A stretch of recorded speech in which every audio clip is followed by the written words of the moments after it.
She pressed her hand over her son's mouth, praying he wouldn't cry out. Through the gap between the barrel and the storefront wall, Clara Mayfield watched the town celebration she'd never be part of. The laughter, the dancing, the belonging. She was 23 and invisible, except when people wanted to remind her of her shame.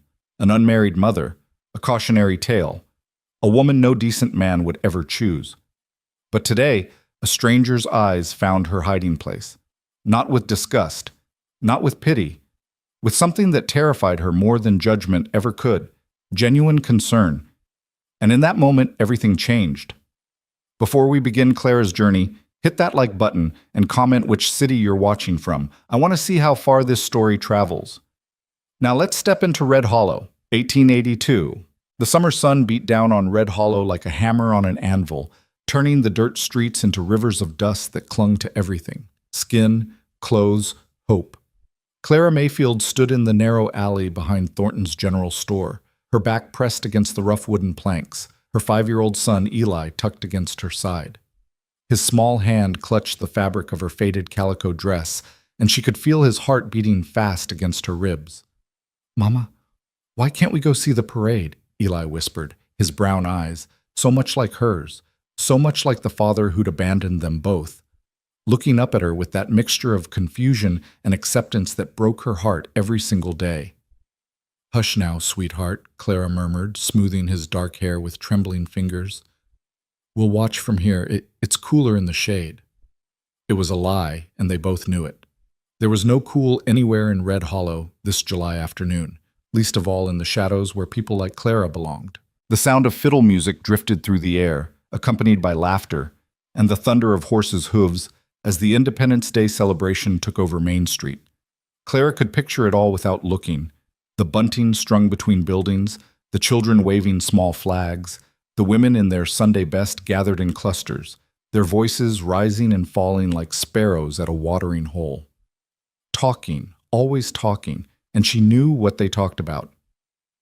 "There's that Mayfield woman," they'd say, their voices dropping to that particular pitch reserved for scandal. "Came here 6 years ago with some story about being widowed. Widowed! As if we couldn't count the months between her arrival and that child's birth. No ring on her finger, no grave to visit, no husband's name she'll speak aloud. Shameful is what it is. And still she stays here, bold as brass." Bold as brass. Clara almost laughed at that. There was nothing bold about the way she lived. Taking in washing and mending, cleaning houses before dawn and after dusk, accepting whatever work people would give her while barely meeting their eyes. There was nothing bold about the way she kept Eli close, always close, as if her arms could shield him from the truth of how he'd come into this world. But she stayed in Red Hollow because she had nowhere else to go, because running again would mean another town, another set of whispers, another round of proving she could work hard enough to earn the right to exist in the margins of respectable society. At least here, she knew which doors would open to her and which would remain forever closed. "Mama, look!" Eli's excited whisper pulled her from her thoughts. "Horses!" Despite herself, Clara leaned forward slightly, peering around the barrel that served as their shield. The parade was passing by. Ranchers on horseback, the mayor in his carriage, the school teacher leading a group of children carrying flowers. The whole town had turned out, it seemed, dressed in their finest, celebrating freedom and independence, celebrating everything Clara would never have. She was about to pull back when she felt it. That prickling awareness of being watched. Her eyes scanned the crowd, searching for the source, ready to retreat further into the shadows if necessary. That's when she saw him. A man stood at the edge of the boardwalk across the street, separate from the clusters of celebrating townsfolk. He was tall, broad-shouldered, wearing dusty traveling clothes and a wide-brimmed hat that shadowed his face. But even at this distance, Clara could tell he was looking directly at her hiding place, directly at her. Her breath caught. She pulled Eli closer, ready to flee deeper into the alley. But the stranger didn't move toward her, didn't call out, didn't signal to others or make any gesture of mockery or judgment. He simply stood there, and even though Clara couldn't see his expression clearly, something in his stillness made her pause. It wasn't the look she was used to, that mixture of disdain and dark curiosity that men sometimes gave her, as if her past made her somehow available to their worst assumptions. This was different. She didn't have a word for it. Then someone jostled the stranger from behind, breaking his attention. He turned slightly, and Clara used that moment to gather Eli and slip further back into the alley, her heart pounding harder than the situation warranted. "Come on, sweet boy," she whispered. "Let's get home." "But Mama—" "Now, Eli." They walked quickly through the back ways of town, the routes Clara had memorized over 6 years of avoiding main streets and public gatherings. Behind the butcher shop, through the gap in the fence near the church, along the creek bed where the cottonwoods provided cover. By the time they reached the small cabin she rented at the edge of town, barely more than a shed, really, with a leaking roof and gaps in the walls, the celebration felt far away, like something happening in another world entirely. Inside, Clara lit the small stove and began preparing their meager supper, beans and cornbread, the same as most nights. Eli sat at the rough wooden table, drawing pictures in the dirt on the floor with a stick, humming a tune he must have heard from the parade. "Mama, who was that man?" he asked suddenly. Clara's hand stilled over the pot. "What man, honey?" "The one watching us. By the barrel." So Eli had noticed too.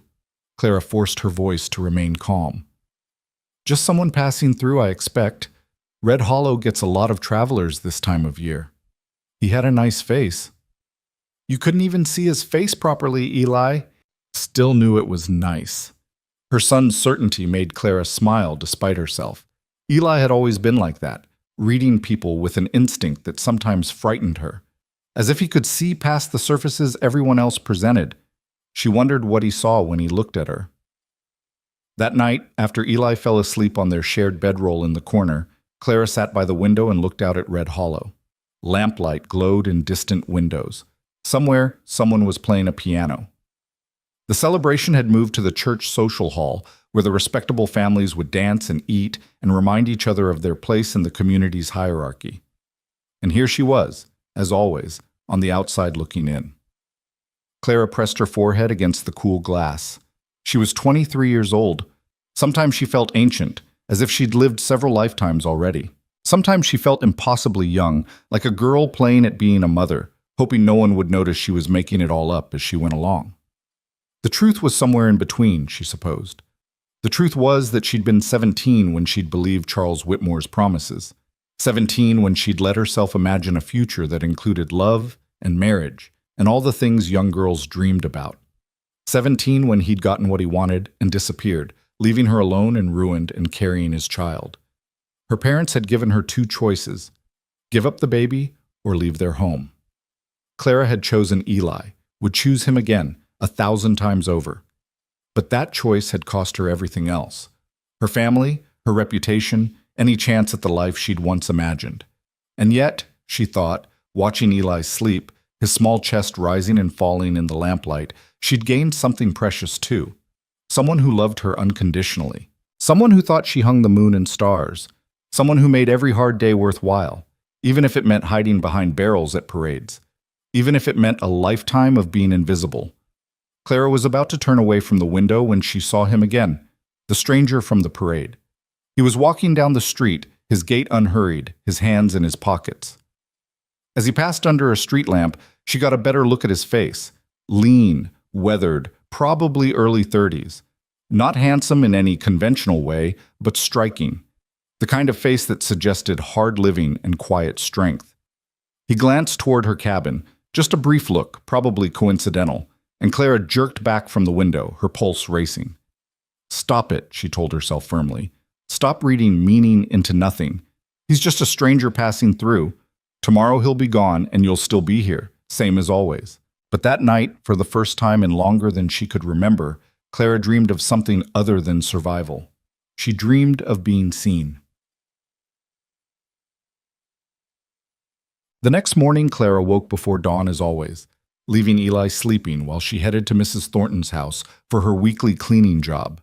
The work was hard, scrubbing floors, beating rugs, polishing silver, but Mrs. Thornton paid promptly and never shorted her hours. It was one of the few reliable jobs Clara had managed to keep. She was on her hands and knees in the parlor, working on a stubborn stain in the carpet, when she heard Mrs. Thornton's voice in the hallway, speaking to someone. "Room's nothing fancy, Mr. Callahan, but it's clean, and the price is fair." My late husband's brother used to stay there when he visited. Rest his soul. Clara's hand stilled on the scrub brush. Mrs. Thornton rented out a room above her carriage house sometimes, to travelers who needed something more permanent than the hotel could offer. I appreciate it, ma'am, a male voice responded, low and measured. I expect I'll be in Red Hollow for a few months at least, working on the Morrison Ranch west of town. This'll suit me fine. Clara knew that voice, knew it from yesterday, from that moment of being watched. She bent lower over the carpet, making herself small, willing herself invisible. Well then, let me show you. Oh, Clara. Mrs. Thornton appeared in the doorway, and Clara had no choice but to look up. Goodness, child, you're working yourself to the bone. Take a moment's rest, why don't you? Clara rose to her feet, keeping her eyes down. But she could feel him there, in the hallway, could sense his presence like heat from a stove. Mr. Callahan, this is Clara Mayfield. She does cleaning and washing for several families in town. Clara, this is Reed Callahan. He'll be staying in the carriage house room.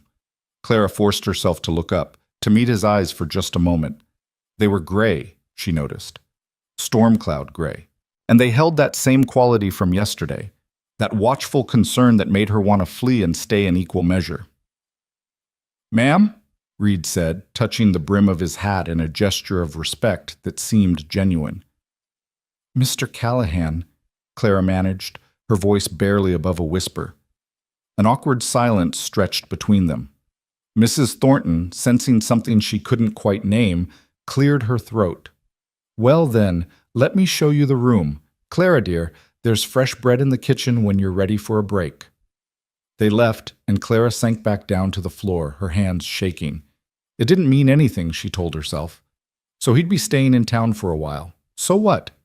Red Hollow was small, but not so small that she couldn't avoid one man, except that she cleaned Mrs. Thornton's house every Monday and Thursday. And the carriage house room had its own entrance, which meant Reed Callahan would be coming and going, visible from the very parlor where she was currently scrubbing floors. Clara attacked the stain with renewed vigor, as if she could scrub away the complication that had just walked into her carefully ordered life.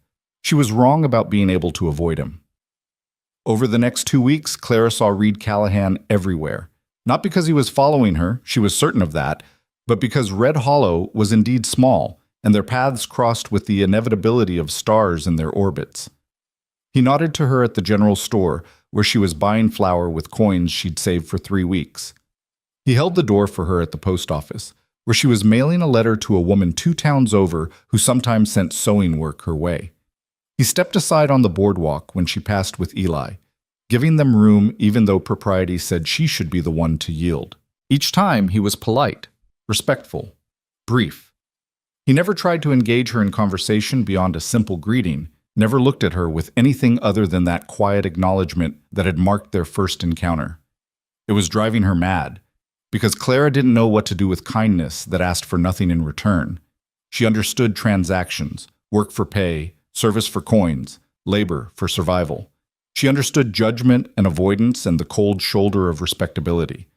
But this casual, consistent courtesy from a stranger? This was foreign territory. Mama, that's the man from the parade, Eli said one afternoon as they passed Reed on their way home from the creek, where Clara had been washing clothes. The one with the nice face. Hush, Eli, Clara whispered urgently. But Reed had heard. A small smile touched his mouth, the first time Clara had seen him smile. Got a good eye, son, he said to Eli, then tipped his hat to Clara and continued on his way. Eli tugged at her hand. See, Mama? I told you. That evening, Clara was hanging the last of the washing on the line behind their cabin when she heard footsteps approaching. She turned, ready to grab Eli and retreat inside, but it was just Mrs. Patterson from the neighboring property, a widow who'd always been kinder to Clara than most. Evening, Clara, Mrs. Patterson called out. Got fresh eggs if you need any? My hens are laying faster than I can use them. Oh, I couldn't, Clara started, but Mrs. Patterson waved her off. Nonsense. You know I hate to see food go to waste. Besides, that boy of yours is growing like a weed. He needs proper nourishment. She handed over 6 eggs wrapped in a cloth, and Clara accepted them with genuine gratitude. Thank you, Mrs. Patterson. Truly. The older woman lingered, her eyes shrewd. Been seeing you around town with that new fellow, Reed Callahan. Clara's defenses slammed into place. I haven't been around town with anyone, ma'am. We've merely crossed paths a few times. I know that, child. Don't get your hackles up. Mrs. Patterson patted her arm. I'm just saying he's been asking questions. Clara's blood ran cold. What kind of questions?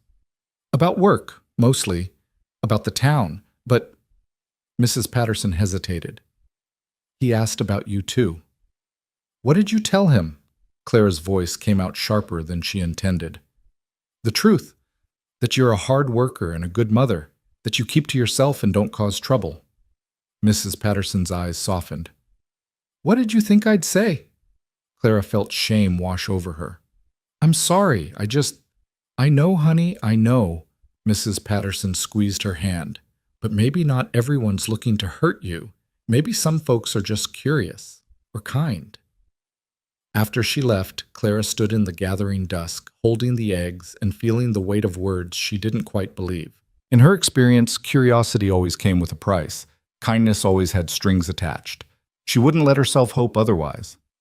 The following Monday, Clara arrived at Mrs. Thornton's house to find the older woman in a state of mild panic. Oh, Clara, thank heavens you're here. I've got the ladies' auxiliary meeting this afternoon, and I'm nowhere near ready. Would you be a dear and take some fresh linens up to Mr. Callahan's room? I promised him clean sheets this morning, but I've been run off my feet. Clara's stomach dropped. Mrs. Thornton, I don't think... Please, dear, just leave them outside his door if you're uncomfortable. He's likely out at the Morrison Ranch anyway. Before Clara could protest further, Mrs. Thornton had pressed a stack of neatly folded linens into her arms and hurried off to deal with some crisis in the kitchen. Clara stood there, holding the sheets, weighing her options. She could refuse, but that might cost her this job. She could wait until she was certain Reed was gone, but that could take hours. Or she could just do the simple task quickly and be done with it. The carriage house was separate from the main building, accessed by an exterior staircase. Clara climbed slowly, listening for any sound of occupation. When she reached the landing, she breathed a sigh of relief. The door was closed, no sounds from within. She set the linens down, turned to leave. The door opened. Reed Callahan stood there in his shirt sleeves, his hair slightly damp as if he'd just washed up. For a moment, they both froze. Mrs. Thornton asked me to bring these, Clara stammered, gesturing to the linens. I didn't mean to disturb you. You're not disturbing me, Reed said calmly. He looked at the sheets, then at her. Thank you. Clara nodded, already turning to go. Mrs. Mayfield? His voice stopped her. Could I ask you something? Every instinct screamed at her to run, but something, pride maybe, or just exhaustion at always running, made her turn back. Yes? Your son, Eli, is it? He seems like a bright boy. Clara's maternal instincts flared instantly.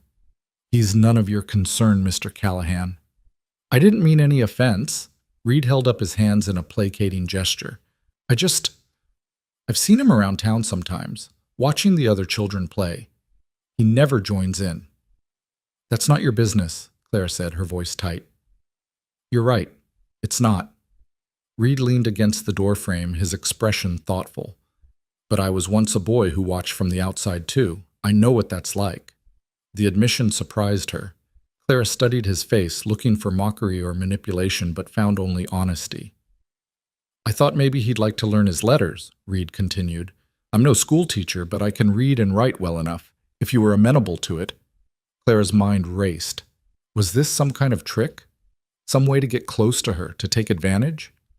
Why would you want to do that? Reed shrugged. Because it's useful. Because every child deserves a chance to learn.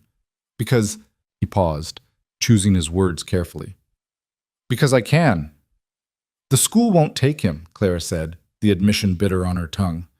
They say they're full, but everyone knows the real reason. I know. Of course he knew. Everyone in Red Hollow knew. Everyone knew that the children of fallen women weren't welcome in respectable places. So what exactly are you offering, Mr. Callahan? Clara asked, her voice hard. And what do you expect in return? Reed met her eyes steadily. I'm offering an hour a few evenings a week to teach your son to read. In return, I expect nothing except that he shows up willing to learn. Nothing. Nothing. Clara wanted to believe him. Wanted it so badly it terrified her. I don't accept charity, Mr. Callahan. It's not charity. It's education. There's a difference. Not to people like me. Reed was quiet for a moment. Then he said, "What if you paid me?" Clara laughed, a harsh sound. Pay you? With what? I barely have enough to feed and clothe my son. You could do my washing, Reed suggested. Mrs. Thornton offers laundry service, but I'd rather have someone who... He gestured vaguely. Someone who'd appreciate the work. It was clever, Clara realized. A way to make it a transaction, a trade. Her labor for Eli's learning. Not charity, not pity, just business. She wanted to say yes, but years of hard lessons made her cautious. Why are you really doing this, Mr. Callahan? The truth. Reed considered the question for a long moment. Because I had a mother once who did everything she could to give me chances. And because I've seen enough of this world to know that kindness is rare, so when I can offer it, I do. It wasn't a complete answer, Clara sensed. There were shadows in his eyes that spoke of his own past wounds, but it was honest, and that was more than most people gave her. I'll think about it, she said finally. That's all I ask. Reed picked up the linens. Thank you for bringing these. Clara descended the stairs on shaking legs, her mind a whirlwind of conflicting thoughts. She didn't trust easily, couldn't afford to, but something about Reed Callahan made her want to try. That evening, she asked Eli a question she'd never asked before. Would you like to learn to read, sweet boy? Eli's eyes went wide. Like the other children at school? Not exactly, but yes, reading and writing, letters and words. Could I read the signs in town, the ones that tell what the stores sell? Clara's heart clenched. She hadn't realized he'd noticed those signs, wondered about them. Yes, honey, you could read those. Then yes, I want to learn. His enthusiasm made the decision for her. That night, Clara wrote a short note to Reed Callahan, carefully worded, precise. She would accept his offer on 2 conditions. The lessons would take place in a public location, and she would do his washing and trade, 1 basket per week. She left the note at Mrs. Thornton's the next morning and spent the rest of the day in a state of nervous anticipation. Reed's response came that evening, delivered by a bemused Mrs. Patterson. That young man asked me to bring this to you, she said, handing over a folded piece of paper. Polite fellow.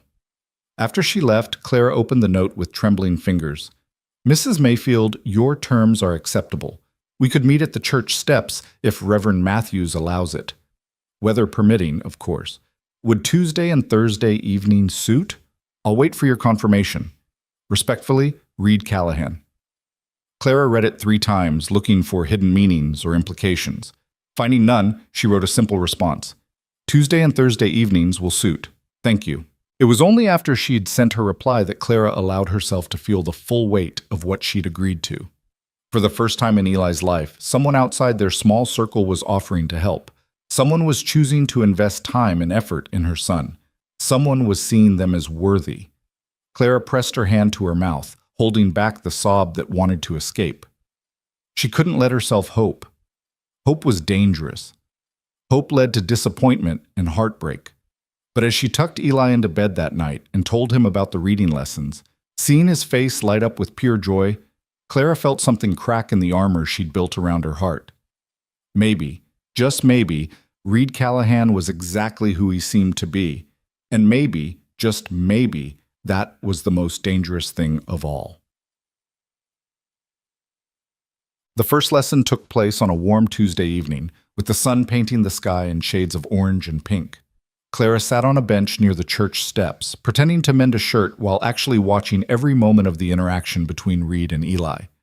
Reed had brought a small slate and chalk, along with a worn primer that looked like it had seen better days. He sat on the steps with Eli beside him, showing him how to form the letter A. See how it's like a little house with a line through the middle? Reed said, his voice patient. Try drawing it. Eli clutched the chalk with fierce concentration, his tongue poking out the corner of his mouth as he carefully traced the letter. When he finished, he looked up at Reed with such hope that Clara's throat tightened. "That's good work, Eli," Reed said, and the boy's whole face lit up. "Real good. Now let's try B." Clara watched them for an hour, marveling at Reed's patience. He never raised his voice, never showed frustration when Eli struggled. He just kept encouraging, kept teaching, kept believing in her son's ability to learn. When the lesson ended, Eli ran to Clara, his eyes shining. "Mama, I can write A, B, C, D, and E. 5 whole letters." "That's wonderful, sweetheart," Clara said, pulling him into a hug. Over his head, she met Reed's eyes. "Thank you, Mr. Callahan." "Reed," he corrected gently. "And you're welcome." As they walked home, Eli chattered nonstop about everything he'd learned. Clara listened, her heart full in a way it hadn't been in years. Maybe kindness without strings really did exist. Maybe not everyone was looking to hurt them. Maybe. But that night, as Clara lay awake listening to the sounds of Red Hollow settling into sleep, reality crashed back in. She heard voices passing by her cabin.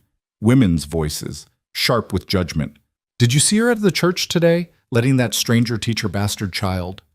Mark my words, she's got her sights set on him, probably thinks she can trap another man. Poor fellow doesn't know what he's getting into. Someone should warn him." Clara closed her eyes, willing the tears not to fall. This was why she didn't hope. This was why she kept her distance. Because people would always see the worst in her, would always assume the worst. And now Reed Callahan would hear those voices too, would realize what people thought of her, would understand the damage to his reputation that came from associating with her. The lessons would end. They always did. Nothing good ever lasted. Clara rolled over, pressing her face into her thin pillow, and let the tears come silently so Eli wouldn't hear. Tomorrow she would be strong again. Tomorrow she would go back to survival mode. Tomorrow she would remember that she was alone in this world, except for her son. But tonight, just for tonight, she let herself grieve for the brief, shining hope that had dared to bloom in her heart. Outside, the wind picked up, rattling the loose boards of her cabin and carrying away the last notes of the piano from town. Somewhere in the darkness, Red Hollow slept, comfortable in its judgments and certain of its righteousness. And Clara Mayfield learned once again that she would never be anything more than the cautionary tale mothers told their daughters. The woman no decent man would choose, the woman hiding behind barrels at parades, the woman watching life happen to everyone else. But Clara was wrong about Reed Callahan. Thursday evening came, and she almost didn't bring Eli to the church steps. She'd spent 2 days convincing herself that Reed would send word canceling the lessons, that he'd heard the gossip and decided association with her wasn't worth the trouble. When no message came, she told herself he was simply too polite to cancel outright, that he'd just not show up and let the silence speak for itself. She was prepared for disappointment. What she wasn't prepared for was Reed sitting on the church steps at exactly the appointed time, the slate and primer beside him, looking as calm and steady as if the whole town wasn't talking about him. "Mama, he's here!" Eli broke free from her hand and ran toward Reed, who smiled and ruffled the boy's hair. "Course I'm here. We've got letters F through J to tackle today. That's a lot of work." Reed looked up at Clara, who stood frozen several feet away. "Evening, Mrs. Mayfield." Clara managed a nod, her throat too tight for words. She settled onto her usual bench, pulled out her mending, and watched as Reed began the lesson with the same patience he'd shown before. But she noticed something different tonight. Several women had positioned themselves near enough to observe, their faces sharp with curiosity and judgment. Mrs. Henderson from the millinery, the banker's wife, Mrs. Ashford, even young Sally Mae Tucker, who couldn't be more than 19 and had never spoken a kind word about Clara in her life. They were watching, waiting for something scandalous to confirm their suspicions. Reed noticed too. Clara saw his eyes flick toward the observers, saw the slight tightening of his jaw. But he didn't stop the lesson, didn't show any sign of discomfort. Instead, he raised his voice slightly, making sure every word carried. "That's excellent, Eli. You're a natural at this. Smart as a whip, just like your mama must be to have raised such a fine boy on her own." Clara's hand stilled on her mending. The watching women shifted uncomfortably. "Mr. Reed, what does this word say?" Eli pointed to something in the primer. "Let's sound it out together." What's this first letter? F. Good. And it makes what sound? Eli said, drawing out the sound. Perfect. Now, the next letter. They worked through the word together, family, and when Eli finally got it, Reed's praise was genuine and warm. That's right, family. That's an important word, isn't it? Everyone needs family. The lesson continued for the full hour, and through it all, Reed never once acknowledged the watching women except to nod politely when one of them finally gave up and walked away. By the time the sun was setting, only Mrs. Ashford remained, her expression sour. Same time next Tuesday? Reed asked Eli as they packed up the slate. Yes, sir, Eli beamed. Clara approached cautiously, still waiting for the other shoe to drop.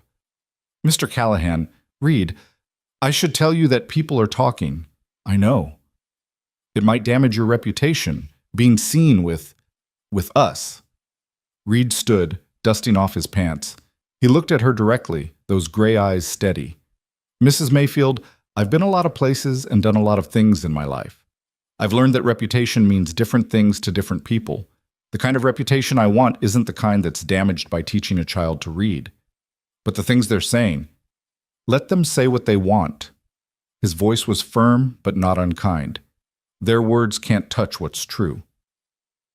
Mrs. Ashford sniffed loudly from her position near the church door, clearly having heard every word. Reed tipped his hat to her with deliberate politeness. Evening, Mrs. Ashford. Beautiful sunset tonight. The woman's face reddened, and she hurried inside without responding. Clara didn't know whether to laugh or cry. You're either very brave or very foolish, Mr. Callahan. Maybe both. A slight smile touched his lips. Your washing, I left it with Mrs. Patterson this morning. Figured it'd be easier than you having to come to Mrs. Thornton's for it. It was a small thing, but it meant he'd been thinking about her convenience, about making things easier rather than harder. Clara wasn't sure what to do with that kind of consideration. Thank you, she managed. As they walked home through the dimming streets, Eli practicing his letters by tracing them in the air with his finger, Clara felt that dangerous flutter of hope again. And this time, she didn't quite have the strength to crush it down.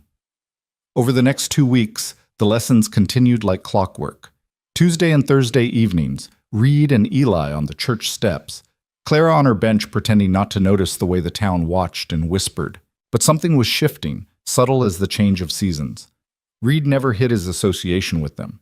If anything, he seemed to go out of his way to make it visible. He greeted Clara and Eli on the street in full view of everyone. He carried Clara's packages when he happened upon her at the general store, ignoring the wide-eyed stares of other customers. He asked Eli about his progress loudly enough for others to hear, praising the boy's intelligence without a hint of condescension. And slowly, almost imperceptibly, some people began to respond differently. Mr. Chen at the Mercantile, who'd always been coldly professional with Clara, started setting aside bruised fruit he couldn't sell, offering it to her at half price.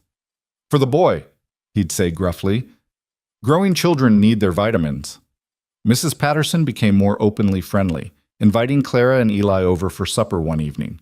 Over simple stew and bread, she told stories about her own hard times after her husband died, about the judgment she'd faced, about the slow process of rebuilding a life. People like to think they're better than someone, Mrs. Patterson had said, pouring Clara more tea. Makes them feel secure in their own lives. But show them someone who refuses to play the victim, who stands tall despite everything, and it confuses them. Makes them wonder if maybe they've been wrong all along. I don't stand tall, Clara had protested. I hide, I avoid, You survive, Mrs. Patterson interrupted firmly. You take care of your child. You work hard. You hold your head up even when it feels like the weight of the world is pushing it down. That's standing tall, honey. That's exactly what that is. But it was Eli who truly thrived under Reed's attention. The boy who'd been quiet and withdrawn began to blossom like a flower finally given sunlight. He laughed more, spoke up more, started looking people in the eye instead of at the ground, and his hunger for learning was insatiable. Mama, did you know that letters make words and words make sentences and sentences make stories? Eli asked one night, his eyes bright with discovery. Mr. Reed says someday I'll be able to read whole books all by myself. Clara brushed his hair back from his forehead, her heart aching with love and fear in equal measure. That's wonderful, sweet boy. Mr. Reed says I'm smart. He says I could be anything I want when I grow up. Anything he wanted. Clara wondered what that must feel like, to believe the world was open to you. She'd never felt that way, even as a child. There had always been limitations, expectations, proper roles for proper girls. And then she'd stepped outside those roles, and the world had shown her exactly what it thought of women who broke the rules. But maybe, just maybe, Eli could have something different, something better. It was this thought that occupied her mind one Saturday afternoon as she worked in Mrs. Thornton's garden, pulling weeds and trimming back the roses. She was so lost in thought that she didn't hear footsteps approaching until a shadow fell across her work. "Mrs. Mayfield!" Clara looked up to find Reed standing there, his hat in his hands. He looked uncertain, which was unusual for him. It made her nervous. "Is something wrong?" she asked, getting to her feet. "Is it Eli? Did something happen?" No, Eli's fine. I just saw him playing with some other children down by the creek." Reed shifted his weight. "Actually, that's what I wanted to talk to you about." Clara's stomach dropped. Here it comes, she thought. He's going to end the lessons.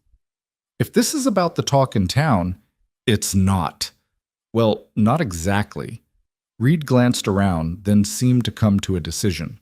"Could we sit for a moment? There's a bench just there." Warily, Clara followed him to a small bench under a cottonwood tree, out of sight of the main house, but still properly public. She sat on the very edge, her back straight, prepared to flee if necessary. Reed sat down, leaving a respectful distance between them. For a long moment, he just looked at his hat, turning it in his hands. "I want to tell you something," he said finally, "about why I offered to teach Eli. The real reason. You don't owe me explanations, Mr. Callahan. Reed, and maybe I don't owe them, but I want to give them anyway." He met her eyes.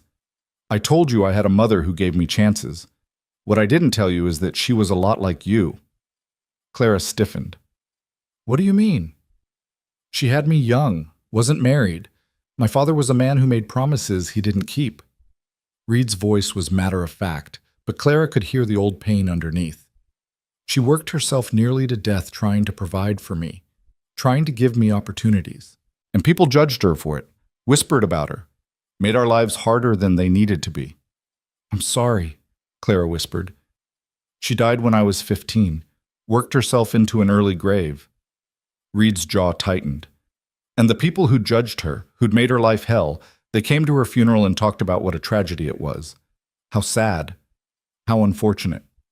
As if they hadn't been part of the reason she had to work so hard in the first place." Clara felt tears prick her eyes. She knew exactly the kind of false sympathy he was describing. The crocodile tears of people who contributed to suffering and then mourned it from a safe distance. "When I see you with Eli," Reed continued, "I see her.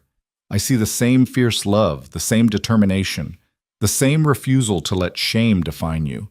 And I think about all the people who could have helped her, who could have made her life easier but didn't because they cared more about appearances than compassion." He turned to face her fully.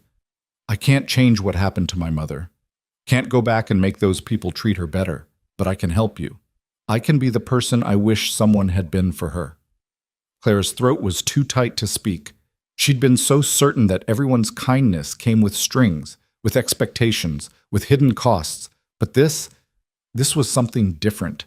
This was a man trying to heal his own wounds by preventing hers from cutting so deep. "She'd be proud of you," Clara managed finally. "Your mother. She'd be proud of the man you became." Reed's smile was sad and sweet at the same time. "I hope so. And Clara, may I call you Clara?" She nodded, not trusting her voice. "Clara, I want you to know that I'm not going anywhere. The lessons will continue as long as Eli wants them. And if people talk, let them talk. I've survived worse than gossip." "You don't understand what you're risking," Clara said urgently. "This town, they'll turn on you. They'll make your life difficult. They'll what? Refuse to invite me to their socials? Not include me in their church committees?" Reed shook his head. "Clara, I'm a ranch hand. I don't need their approval to do my job, and I don't need their acceptance to know who I am." It was such a simple statement, but it hit Clara like a physical blow. She'd spent 6 years trying to earn scraps of acceptance, trying to work hard enough and be quiet enough to deserve the basic dignity of existence. And here was Reed, utterly unconcerned with what others thought, secure in himself in a way she'd never been. "How do you do that?" she asked softly. "How do you not care?" "Oh, I care," Reed said. "I care about doing right by people. I care about being honest and fair. I care about standing up for those who can't stand up for themselves. What I don't care about is the opinion of people whose respect isn't worth having in the first place." Before Clara could respond, they heard voices approaching. She immediately stood, putting distance between herself and Reed, old habits of propriety kicking in automatically. Mrs. Thornton appeared around the corner of the house, accompanied by 2 other women from the ladies' auxiliary. They stopped short when they saw Clara and Reed near the bench. "Oh," Mrs. Thornton said, her expression unreadable. "Mr. Callahan, Clara, I didn't realize you two were talking." The way she said talking made it sound like something illicit. "Just discussing the lessons," Reed said easily, standing and putting his hat back on. "Eli's making remarkable progress. You should be proud, Mrs. Thornton, letting us use the church steps. Education is a worthy cause." It was smoothly done, Clara had to admit. He'd reframed the situation from something suspicious to something philanthropic, and put Mrs. Thornton in a position where disagreeing would make her seem opposed to education. "Well, yes, of course," Mrs. Thornton said, flustered. "The church is for community benefit, after all." "That's what I've always admired about Red Hollow," Reed continued. "The way people here help each other. Take Clara here. Works harder than anyone I know and never complains. That's the kind of character this town should celebrate." The other 2 women exchanged glances. One of them, Mrs. Williams, cleared her throat. "Mr. Callahan, you're new here. You might not understand the full situation." "I understand perfectly, ma'am," Reed said, his voice still polite, but with an edge of steel underneath.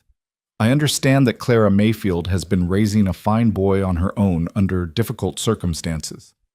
I understand that she works multiple jobs to keep a roof over their heads and food on their table. I understand that Eli is one of the brightest children I've ever had the privilege to teach. What more is there to understand?" Mrs. Williams' face reddened. "Well, there are circumstances of birth to consider." "Circumstances of birth," Reed repeated slowly. "You mean the fact that Eli exists? That seems like something to celebrate, not condemn. The world needs more good people, and that boy is going to be one of them." Clara wanted to sink into the ground. This was exactly what she'd feared, Reed making himself a target by defending her. But she also felt a fierce surge of something she hadn't felt in years: pride. Someone was standing up for her. Someone was refusing to let her be diminished. Mrs. Thornton, sensing the tension, tried to smooth things over. "Well, I'm sure we all want what's best for the children. Now, if you'll excuse us, we have auxiliary business to discuss." She ushered the other women away, but not before Mrs. Williams shot Clara a look that promised this conversation wasn't over. Once they were alone again, Clara turned to Reed, torn between gratitude and fear. "You shouldn't have done that." "Done what? Told the truth?" "Made enemies for my sake. These women, they have power in this town. They can make things very difficult for you." Reed shrugged. "Then they'll make things difficult. I've dealt with difficult before." "You don't understand." "Clara." He said her name firmly enough to make her stop. "I understand more than you think. And I'm not going to apologize for treating you with the respect you deserve. If that costs me the good opinion of small-minded people, so be it." Clara stared at him. This man who'd walked into her life barely a month ago and turned it upside down. This man who saw her not as a cautionary tale or a scandal, but as a person worthy of dignity. "Why?" she whispered. "Why do you care so much?" Reed was quiet for a moment, his gray eyes searching hers. "Because someone should have cared about my mother. Because I know what it's like to be judged for things beyond your control. Because..." He hesitated, then continued more softly. "Because when I look at you, I see someone who's been fighting alone for too long. And I think maybe it's time you had someone in your corner." The words hit Clara like a wave, washing over defenses she'd maintained for 6 years. She felt herself trembling, felt the careful control she always maintained starting to crack. "I don't know how to do this," she admitted, her voice breaking. "I don't know how to let someone help me. I don't know how to trust that it won't all fall apart." "Then we'll figure it out together," Reed said simply. "One day at a time, one lesson at a time. No expectations, no strings, just kindness." "Is that so hard to accept?" "Yes," Clara wanted to say. "Yes, it's impossibly hard because kindness has always come with a price, because people have always wanted something in return, because trust is a luxury I can't afford." But looking at Reed's honest face, at the steady compassion in his eyes, Clara felt something shift inside her. Maybe not everyone was like Charles Whitmore. Maybe not everyone would hurt her. Maybe some people really did offer kindness simply because they could. "One day at a time," she repeated softly, testing the words. "One day at a time," Reed confirmed. They stood there for a moment longer, the afternoon sun filtering through the cottonwood leaves, the sounds of Red Hollow going about its business all around them. And for the first time since she'd arrived in this town, Clara felt like maybe, just maybe, she wasn't facing it all alone. The feeling terrified her almost as much as it gave her hope. That evening, as Clara prepared supper, Eli burst through the door with more energy than she'd seen from him in weeks. "Mama, Mama, the most amazing thing happened!" "What is it, sweet boy?" Clara asked, stirring the pot of beans. "I was playing by the creek like usual, just watching the other kids, and this boy, Tommy Henderson, you know him? He came over and asked if I wanted to play catch with them." Clara's hand stilled on the spoon. Tommy Henderson was the son of the millinery owner, one of the children who'd always excluded Eli from their games. "And did you?" she asked carefully. "Yes, and Mama, I caught the ball 3 times. Tommy said I was good at it." Eli's face was glowing. "And then Sarah Miller asked if I wanted to help build a fort, and we all worked on it together, and they said I could come play again tomorrow if I wanted." Clara felt her eyes fill with tears. For 5 years, Eli had watched other children play from a distance, never invited, never included. And now, suddenly, that was changing. "That's wonderful, honey," she managed. "Do you think it's because of the reading lessons?" Eli asked. "Maybe they think I'm smarter now that Mr. Reed is teaching me." More likely, Clara thought, it was because Reed had publicly claimed them as worthy of his time and attention. Children took their cues from adults, and if a respected man like Reed Callahan thought Eli was worth teaching, then maybe the boy wasn't so different after all.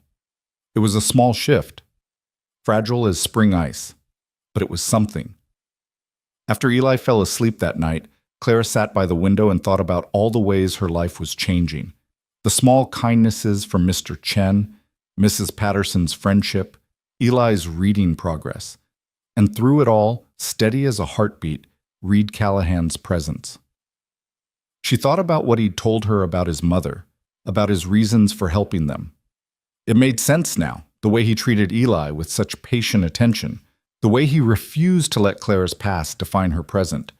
But it also scared her, because Clara could feel herself starting to depend on that steadiness, could feel herself beginning to believe that maybe things could be different, and dependence was dangerous. Belief was dangerous. Everything could still fall apart. The thought had barely formed when Clara heard shouting from somewhere in town. She tensed, listening. More voices joined in, angry and urgent, then the sound of running feet. Clara went to the door, peering out into the darkness. Other neighbors were emerging from their homes, looking toward Main Street where an orange glow was beginning to light up the night sky.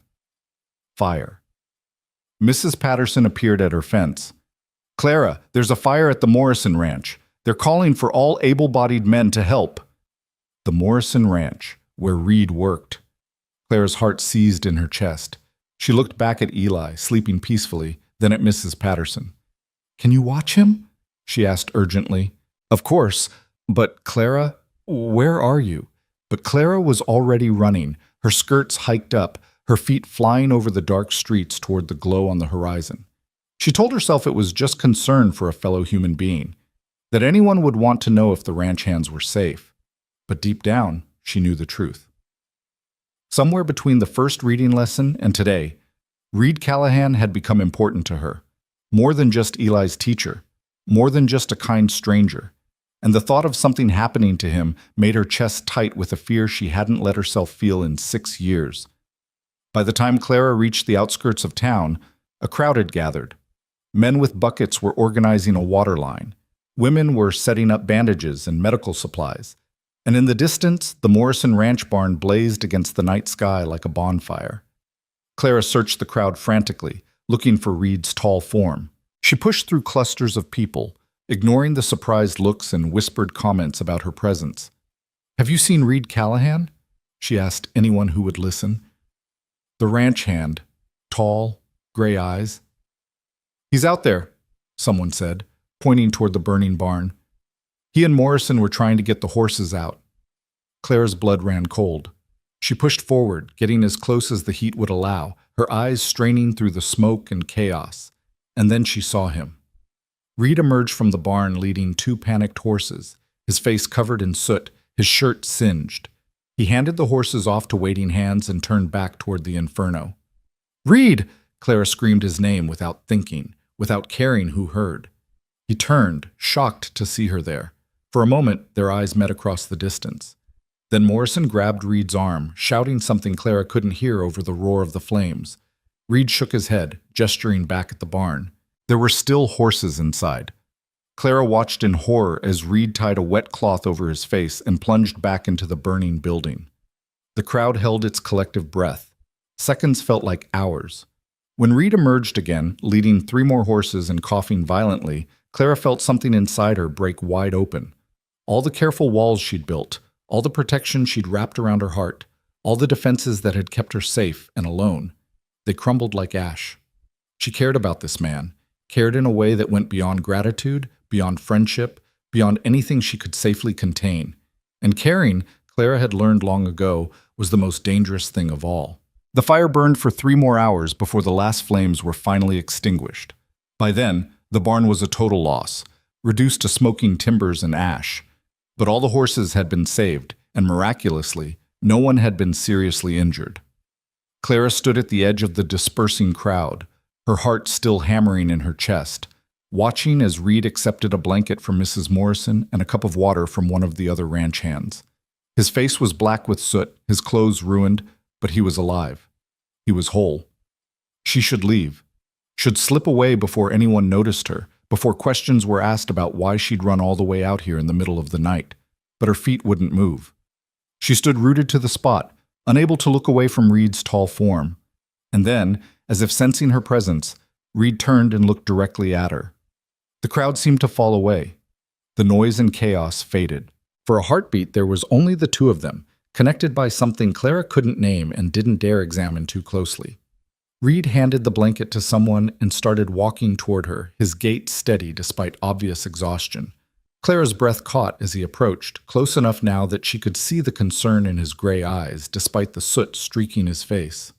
"Clara," he said, his voice rough from smoke. "What are you doing here?" "I heard about the fire. I needed to—" She stopped, unable to finish the sentence. What could she say? That she'd abandoned her sleeping son to make sure a man she barely knew was safe? That the thought of him in danger had driven every rational thought from her mind? "You needed to what?" Reed prompted gently. "Make sure you were all right," Clara finished quietly. Something flickered in Reed's expression, something warm and wondering that made Clara's stomach flip. But before either of them could say more, a sharp voice cut through the moment. "Well, isn't this touching?" Clara turned to find Mrs. Henderson standing nearby, her arms crossed, her expression venomous. Several other women clustered behind her, their faces ranging from curious to disapproving. "The Mayfield woman, running to check on her gentleman friend in the middle of the night," Mrs. Henderson continued, her voice carrying across the remaining crowd. How very concerned of her. Clara felt her face flush hot with shame and anger. "I was worried about the ranch hands. Anyone would be." "Anyone would be worried, certainly," Mrs. Henderson agreed with false sweetness. "But not everyone would come running out here alone, at night, looking like—" She gestured dismissively at Clara's disheveled appearance, her mud-spattered skirts, her loose hair. "Well, it raises questions about the nature of your concern." "That's enough," Reed's voice was quiet, but carried an edge of steel Clara had never heard before. Mrs. Henderson, you can take your questions and your implications back to town. Clara came out here same as everyone else, to help if she could. She came out here for you, Mr. Callahan. Everyone can see it. Mrs. Henderson's smile was cruel. Poor man probably doesn't even know what he's gotten himself into. Teaching her bastard child, defending her in public, and now this. People are starting to wonder about your judgment. Reed took a step forward, and Clara saw several of the watching men tense, ready to intervene if necessary. But when Reed spoke, his voice was perfectly controlled.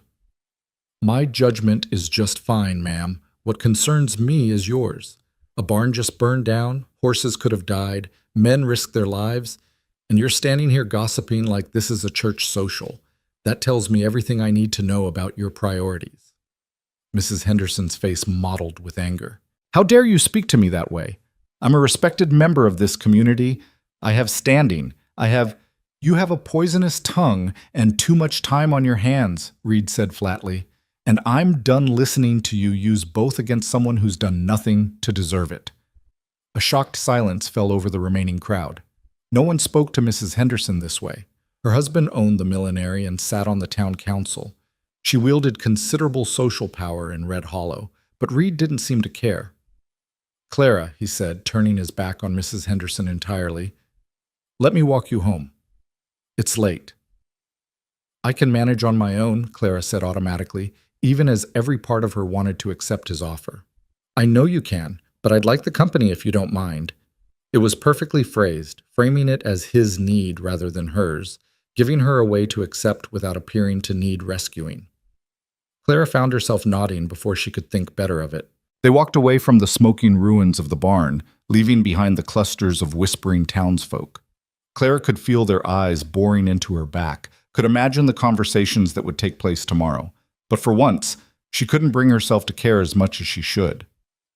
Reed had almost died tonight. That reality overshadowed everything else. They walked in silence for a while, following the dark road back toward town. The night air was cool against Clara's flushed cheeks, carrying the acrid smell of smoke and burnt wood. You shouldn't have done that, Clara said finally. Stood up to Mrs. Henderson like that. She'll make you pay for it. Let her try. Reed's voice was calm. I faced down worse than a spiteful woman with social aspirations. You don't understand how this town works. The Hendersons have influence. They can what, Clara? Reed stopped walking and turned to face her. Fire me. Morrison values a man who'll run into a burning barn to save his horses over a man who kowtows to the town gossips. Exclude me from social events? I don't want to attend them anyway. Spread rumors? They're already doing that. But your reputation? My reputation is my own business, and I'll stake it on whatever I damn well please. The vehemence in his voice surprised Clara, including defending a woman who deserves better than the treatment this town gives her. Clara stared at him, this soot-stained man who'd nearly died tonight and was now standing in the middle of a dark road arguing about her honor.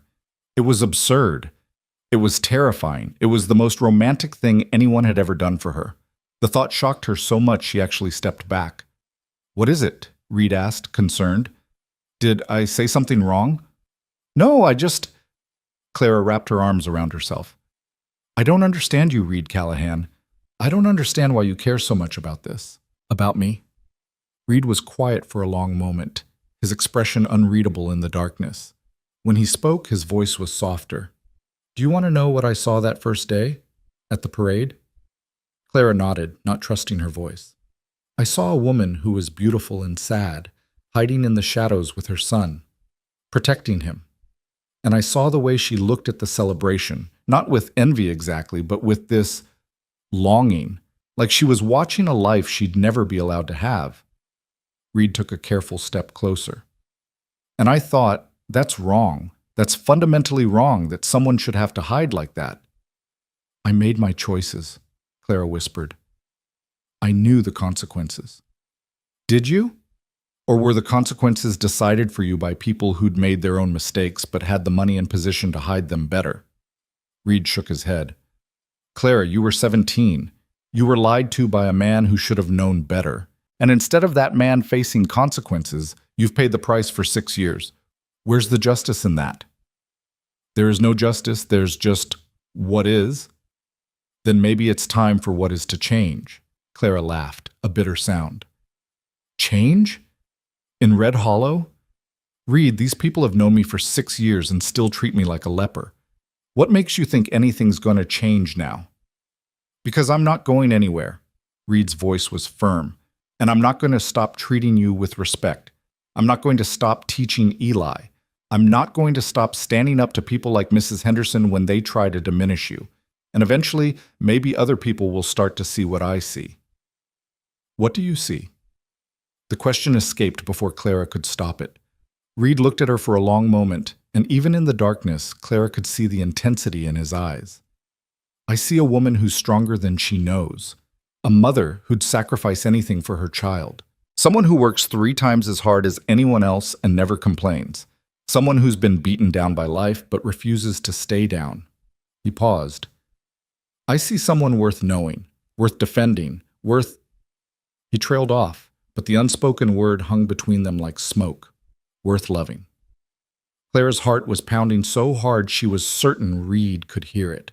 This was dangerous territory, far more dangerous than any burning barn. This was the kind of conversation that could change everything, that could break what little safety she'd managed to build. Reed, I can't. She stopped, struggling to find words. I can't be what you might want me to be. I'm damaged. I'm ruined. I come with complications and a past and a child who isn't yours.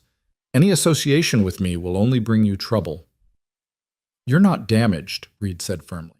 You're not ruined. Those are words other people use to control you, to make you feel less than. But they're not true, Clara. They were never true. How can you say that? Everyone knows what I am. They know your circumstances. They don't know you. There's a difference. Reed took another step closer, and Clara's breath caught. These past weeks, teaching Eli, talking with you, seeing how you navigate this world, I've gotten to know you. The real you, not the story people tell. And everything I've learned makes me think you're one of the finest people I've ever met. Tears sprang to Clara's eyes. No one had ever said anything like that to her. Not her parents, who'd cast her out. Not Charles, who'd used pretty words to manipulate her. Not anyone in Red Hollow who saw only her shame. You barely know me, she whispered. I know enough. I know you love your son more than your own comfort. I know you work yourself to exhaustion to provide for him. I know you're teaching him to be kind even though the world hasn't been kind to you. I know you hold your head high even when people try to make you bow it. Reed's voice softened. That's enough for me. Clara felt something crack inside her chest, like ice breaking apart in spring.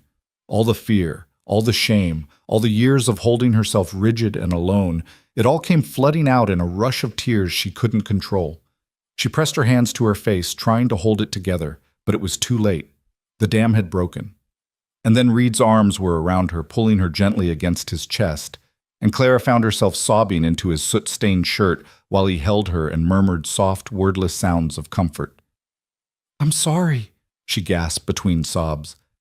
I'm so sorry. I don't know why I'm... Shh. You don't have to apologize.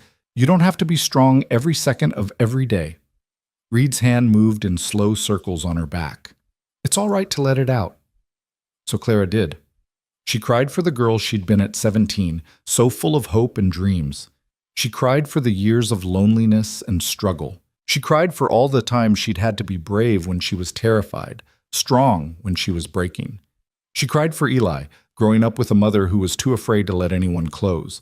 She cried for herself, standing here in the arms of a man who seemed to see her as something other than a mistake. And through it all, Reed just held her, steady and warm and utterly patient. When the storm finally passed and Clara pulled back, embarrassed by her outburst, Reed handed her a relatively clean handkerchief from his pocket. I've gotten you all wet, Clara said, dabbing at her eyes.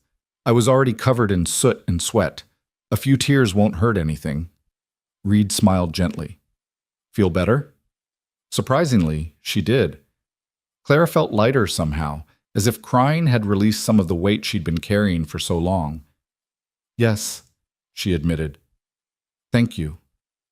For what? For not running away. For not treating me like I'm broken. For just, Clara gestured helplessly, for being here. There's nowhere else I'd rather be. The simple honesty in his voice made Clara's heart ache. She looked up at him, this man who'd walked into her life and refused to walk away no matter how many reasons she gave him to do so. Reed, what are we doing? She asked softly. I don't know, he admitted, but I know I don't want to stop. They stood there in the darkness, the ruins of the Morrison barn still smoldering in the distance, the town of Red Hollow sleeping ahead of them, and Clara felt something shift in her chest. A kind of surrender, but not the hopeless kind she'd experienced at 17. This was different. This was choosing to trust, even though trust was terrifying. Neither do I, she whispered. Reed's expression transformed, relief and joy mixing with something deeper. Clara, but I'm scared, she interrupted, needing him to understand. I'm so scared, Reed, of what this could mean, of what could go wrong, of what people will say and do, of how much it would hurt if… She couldn't finish the sentence. If I leave, Reed finished gently. Clara, I can't promise nothing will go wrong. Life doesn't work that way. But I can promise I won't leave just because things get hard. I won't abandon you when the gossip gets worse. I'm not Charles Whitmore, and I'm not going anywhere. The use of Charles's name surprised Clara. How did you… Small town. People talk. I know who he was and what he did. Reed's jaw tightened. And if I ever meet him, it'll take considerable restraint not to knock him down for what he did to you. Despite everything, Clara felt a small smile tug at her lips. Violence isn't the answer. Maybe not, but it would be satisfying. They started walking again, slower now, neither of them eager to reach town and end this strange, fragile moment they'd created. What happens now? Clara asked. Now we keep going, Reed said simply. I keep teaching Eli. You keep doing my washing. We keep being honest with each other. And we let whatever this is between us develop at its own pace. People will talk. People are already talking. It will get worse. Probably. Reed glanced at her. Does that change how you feel? Clara thought about it. Did it? A week ago, even a day ago, she would have said yes, would have let the fear of judgment make her decisions for her. But tonight, watching Reed risk his life for horses that weren't even his, seeing him stand up to Mrs. Henderson without flinching, feeling him hold her while she cried, tonight she felt different.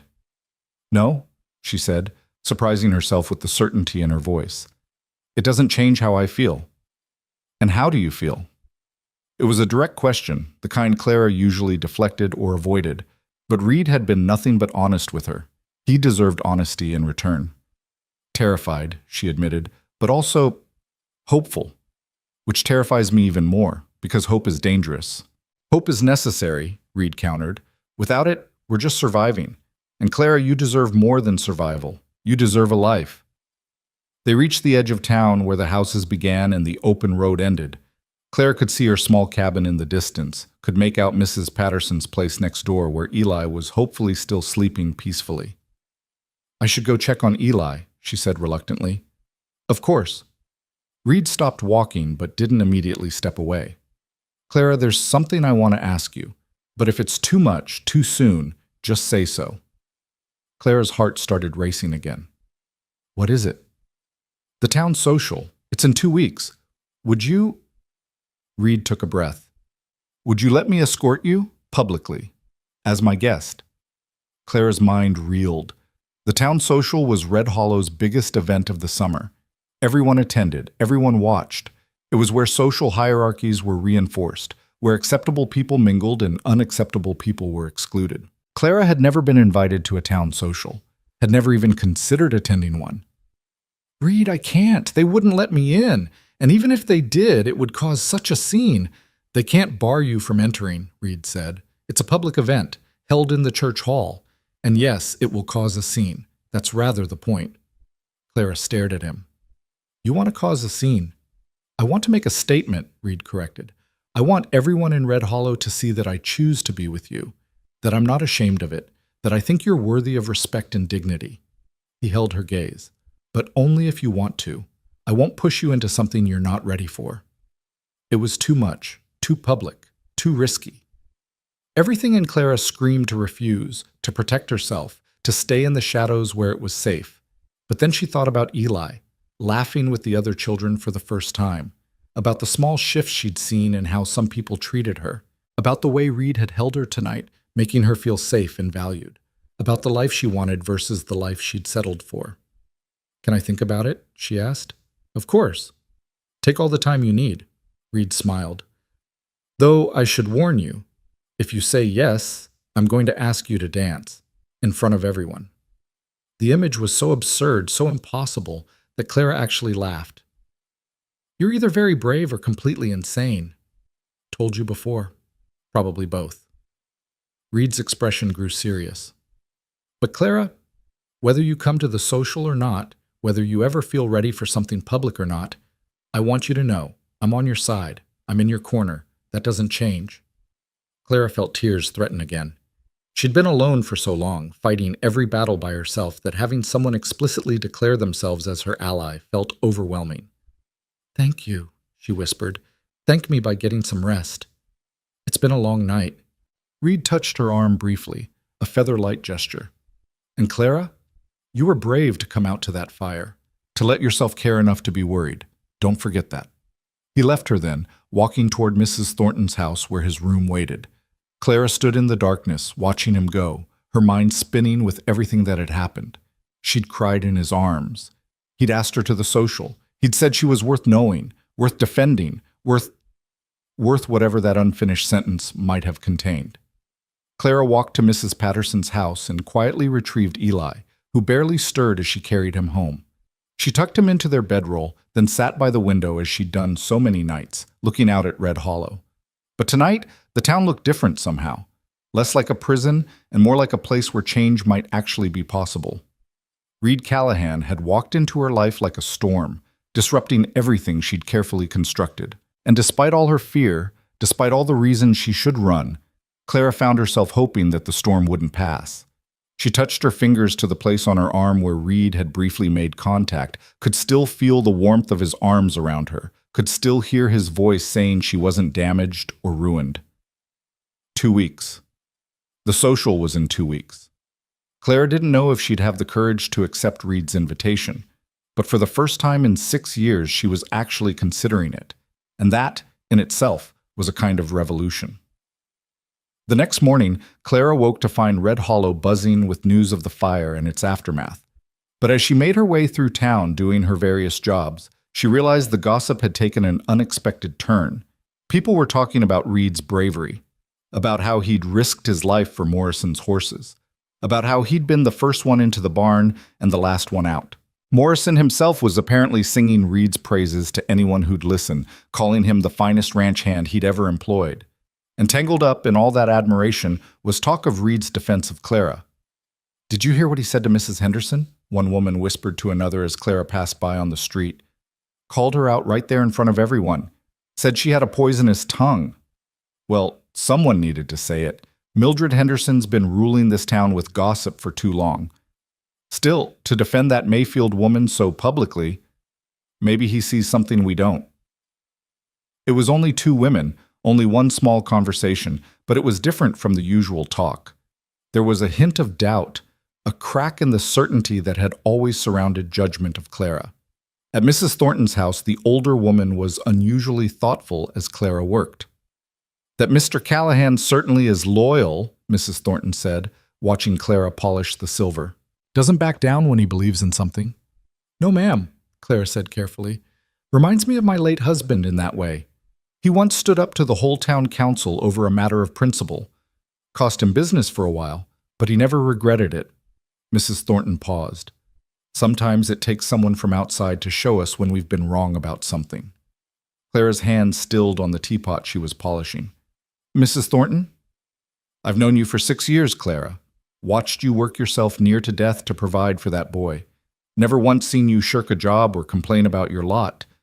Maybe," the older woman sighed, "maybe some of us have been too quick to judge and too slow to show Christian charity." It wasn't an apology exactly, But for Mrs. Thornton, it was something. "Thank you, ma'am," Clara managed. The shift was small, fragile as a soap bubble. But it was there, and Clara could feel it in the air like the change of seasons. Reed Callahan had done this. With his quiet steadfastness, his refusal to participate in the town's judgment, his public defense of her character. He was forcing Red Hollow to reconsider its certainties. And in 2 weeks, if Clara found the courage to accept his invitation, he was going to push them even further. The question was, did she have the strength to stand beside him when he did? Clara finished her work, collected Eli from Mrs. Patterson's, and walked home through streets that felt somehow different than they had yesterday. The shadows weren't quite as deep. The whispers weren't quite as sharp.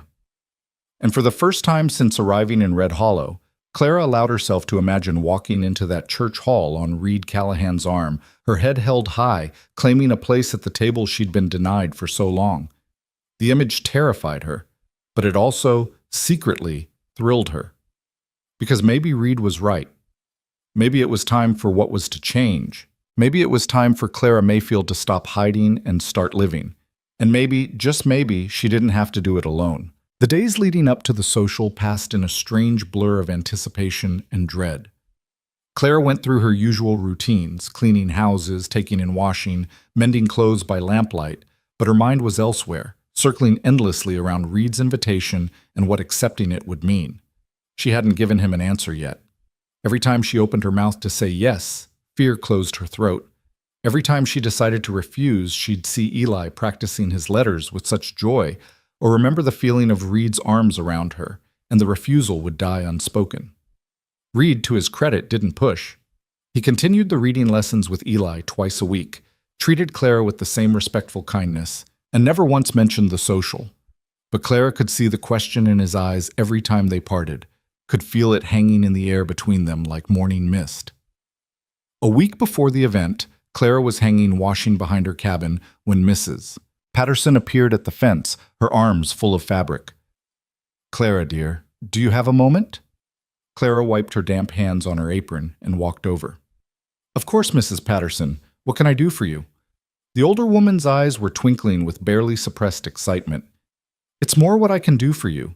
I've been doing some sewing, and I made rather too much, thought you might have use for this." She held out the fabric, and Clara's breath caught.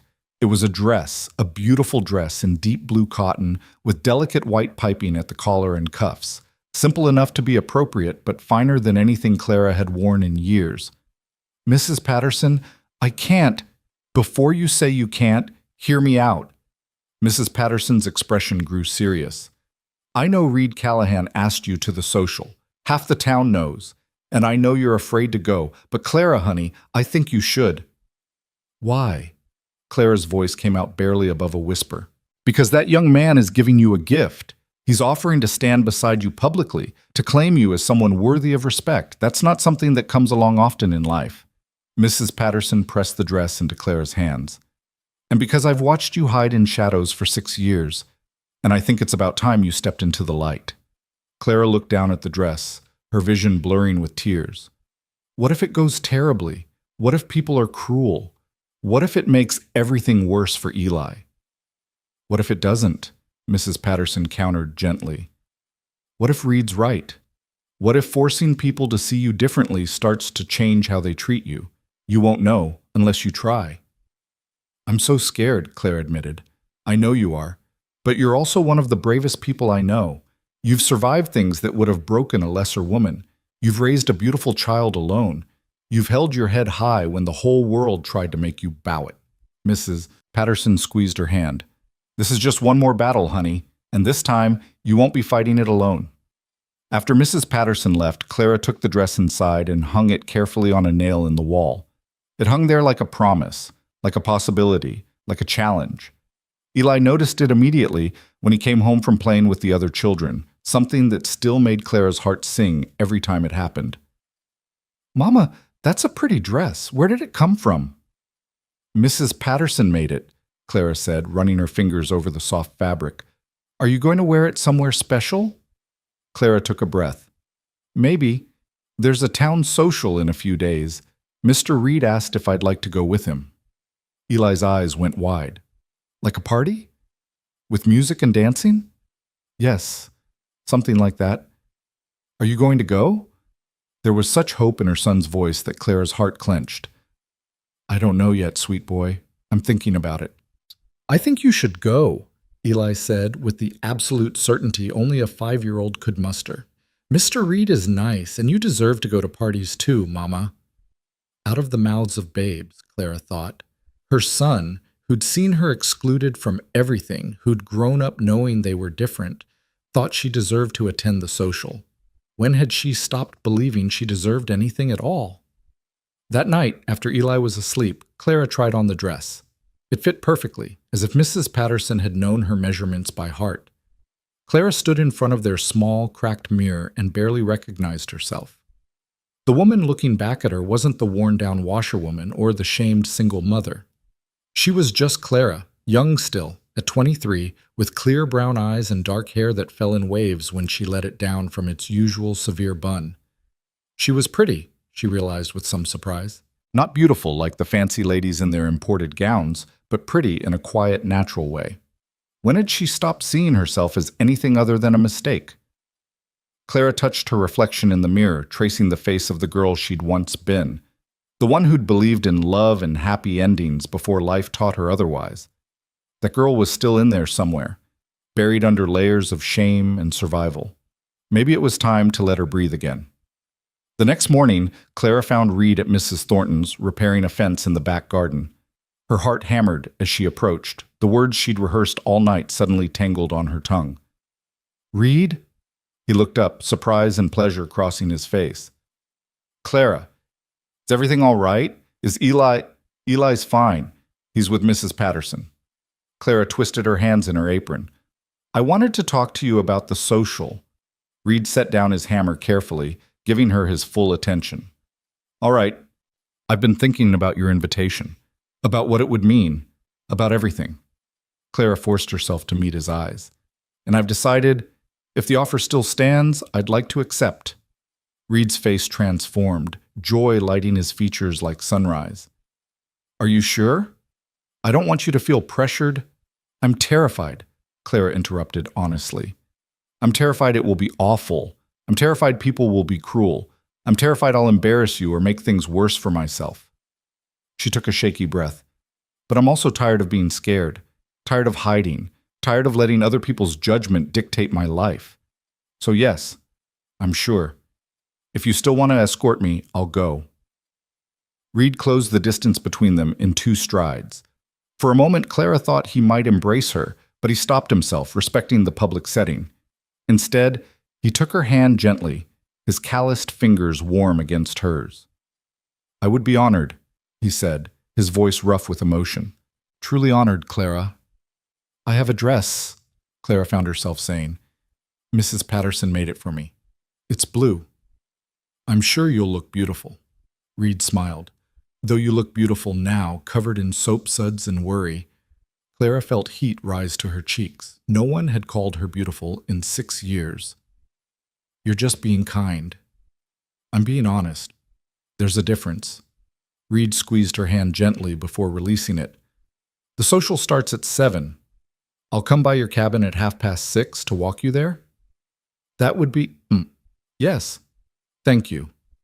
They stood there for a moment, grinning at each other like conspirators planning a revolution, which, in a way, they were. Word of Clara's acceptance spread through Red Hollow faster than wildfire.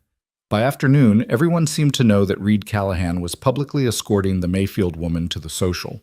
The reactions ranged from scandalized to intrigued to, surprisingly, approving. About time someone stood up to the gossips, Clara heard Mr. Chen mutter to a customer at the general store. But there was plenty of opposition, too. Mrs. Henderson was apparently beside herself, declaring she might not attend the social if that woman was going to be there. Several other ladies had apparently agreed with her, though Clara suspected their resolve would crumble when curiosity got the better of them. The day before the social, Clara was cleaning the schoolhouse, a job she'd recently acquired after the previous cleaner quit, when she heard the door open.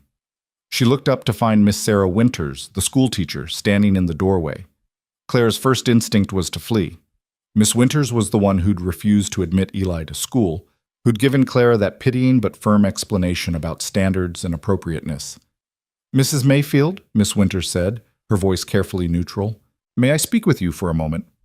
Clara straightened, her shoulders tensing for whatever blow was coming. "Of course, Miss Winters." The teacher stepped inside, closing the door behind her. She was young, perhaps 25, with kind eyes and a practical manner. She'd always been polite to Clara, but distant, maintaining the professional boundaries expected of someone in her position. "I wanted to tell you something," Miss Winters began, then seemed to struggle with how to continue. "I've been thinking about Eli, about my decision not to admit him to the school." Clara's heart started to pound. "I understand your position, Miss Winters. You have standards to maintain."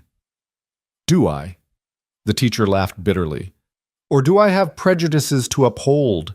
There's a difference, Mrs. Mayfield, and I'm beginning to realize I've been on the wrong side of it." Clara stared at her, hardly daring to believe what she was hearing. "I've been watching your son around town," Miss Winters continued, "watching him learn his letters with Mr. Callahan, watching him play with the other children, and I've realized something. He's a bright, sweet, well-mannered child who deserves an education just as much as any other student in my classroom." She met Clara's eyes directly. "His circumstances of birth have nothing to do with his character or potential." "Then why—" Clara's voice broke. "Why did you refuse him?" "Because I was a coward," Miss Winters said simply. "Because I was afraid of what the school board would say, what parents would think, what it might cost me professionally. I hid behind rules and standards because it was easier than fighting for what was right." She paused. "But watching Mr. Callahan stand up for you and Eli, watching him face down the gossips without flinching, watching him risk his own reputation to defend yours, it made me realize I've been failing as an educator and as a human being." Clara felt tears streaming down her face before she even realized she was crying. "I can't promise the school board will approve," Miss Winters said, "but I want to try again. I want to formally petition them to admit Eli to school in the fall term. And this time, I'll fight for it, instead of just accepting their prejudices." "Why now?" Clara whispered. "What changed?" Miss Winters smiled sadly. "Sometimes it takes seeing someone else's courage to realize your own cowardice. Mr. Callahan showed me that, and so did you by accepting his invitation to the social. You're both choosing to face judgment head-on rather than hide from it. The least I can do is show the same bravery." Clara couldn't speak through her tears. She could only nod, over and over, while Miss Winters stepped forward and gently squeezed her shoulder. "We'll talk more after the social," the teacher said. "But I wanted you to know before tomorrow night, there are people in this town who are starting to see things differently. Mr. Callahan's actions are making waves, Mrs. Mayfield. Good waves." After Miss Winters left, Clara sank down on one of the school benches and let herself cry, but these were different tears than she'd shed in Reed's arms.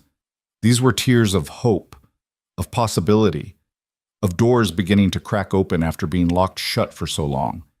Eli might go to school, might learn alongside other children, might have the chances she'd thought were forever denied to him, all because Reed Callahan had decided she was worth defending. That evening, Clara told Eli about Miss Winters' visit. His reaction was immediate and pure. "I could go to real school? With books and slates and everything?" "Maybe, sweetheart. Nothing's certain yet. But Miss Winters is going to try to get you admitted." Eli threw his arms around Clara's neck. "This is the best thing that's ever happened. Can I tell Mr. Reed at our next lesson?" "You can tell him tomorrow night when he comes to take me to the social," Clara said. "But Eli, I need you to understand something. Even if Miss Winters tries, the school board might say no. Some things take time to change." "But they might say yes, too," Eli pointed out with irrefutable logic. "And that's better than before, when there was no chance at all." Out of the mouths of babes again. Her son understood something Clara was still struggling to grasp. That possibility, even uncertain possibility, was better than the certainty of closed doors. The night of the social arrived far too quickly and not quickly enough. Clara spent the afternoon in a state of nervous energy, cleaning the already clean cabin, checking and rechecking the blue dress, trying and failing to eat lunch. Mrs. Patterson came by at 5 to help her get ready, bringing pins for her hair and a small bottle of rose water. "My mother gave this to me on my wedding day," Mrs. Patterson said, dabbing a bit on Clara's wrists. "Seems fitting you should wear it tonight." "This isn't a wedding," Clara protested, but her voice was soft. "No, but it's a beginning, and beginnings deserve ceremony."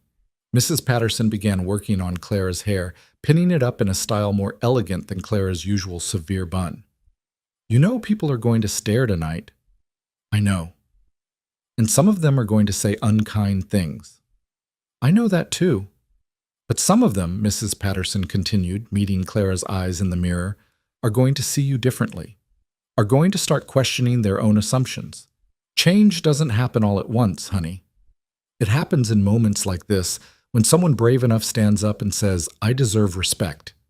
You ready to be that someone?" Clara looked at her reflection, hair elegantly styled, face clean and hopeful, wearing a dress that actually fit and flattered. She looked like a woman going to a social with a gentleman caller.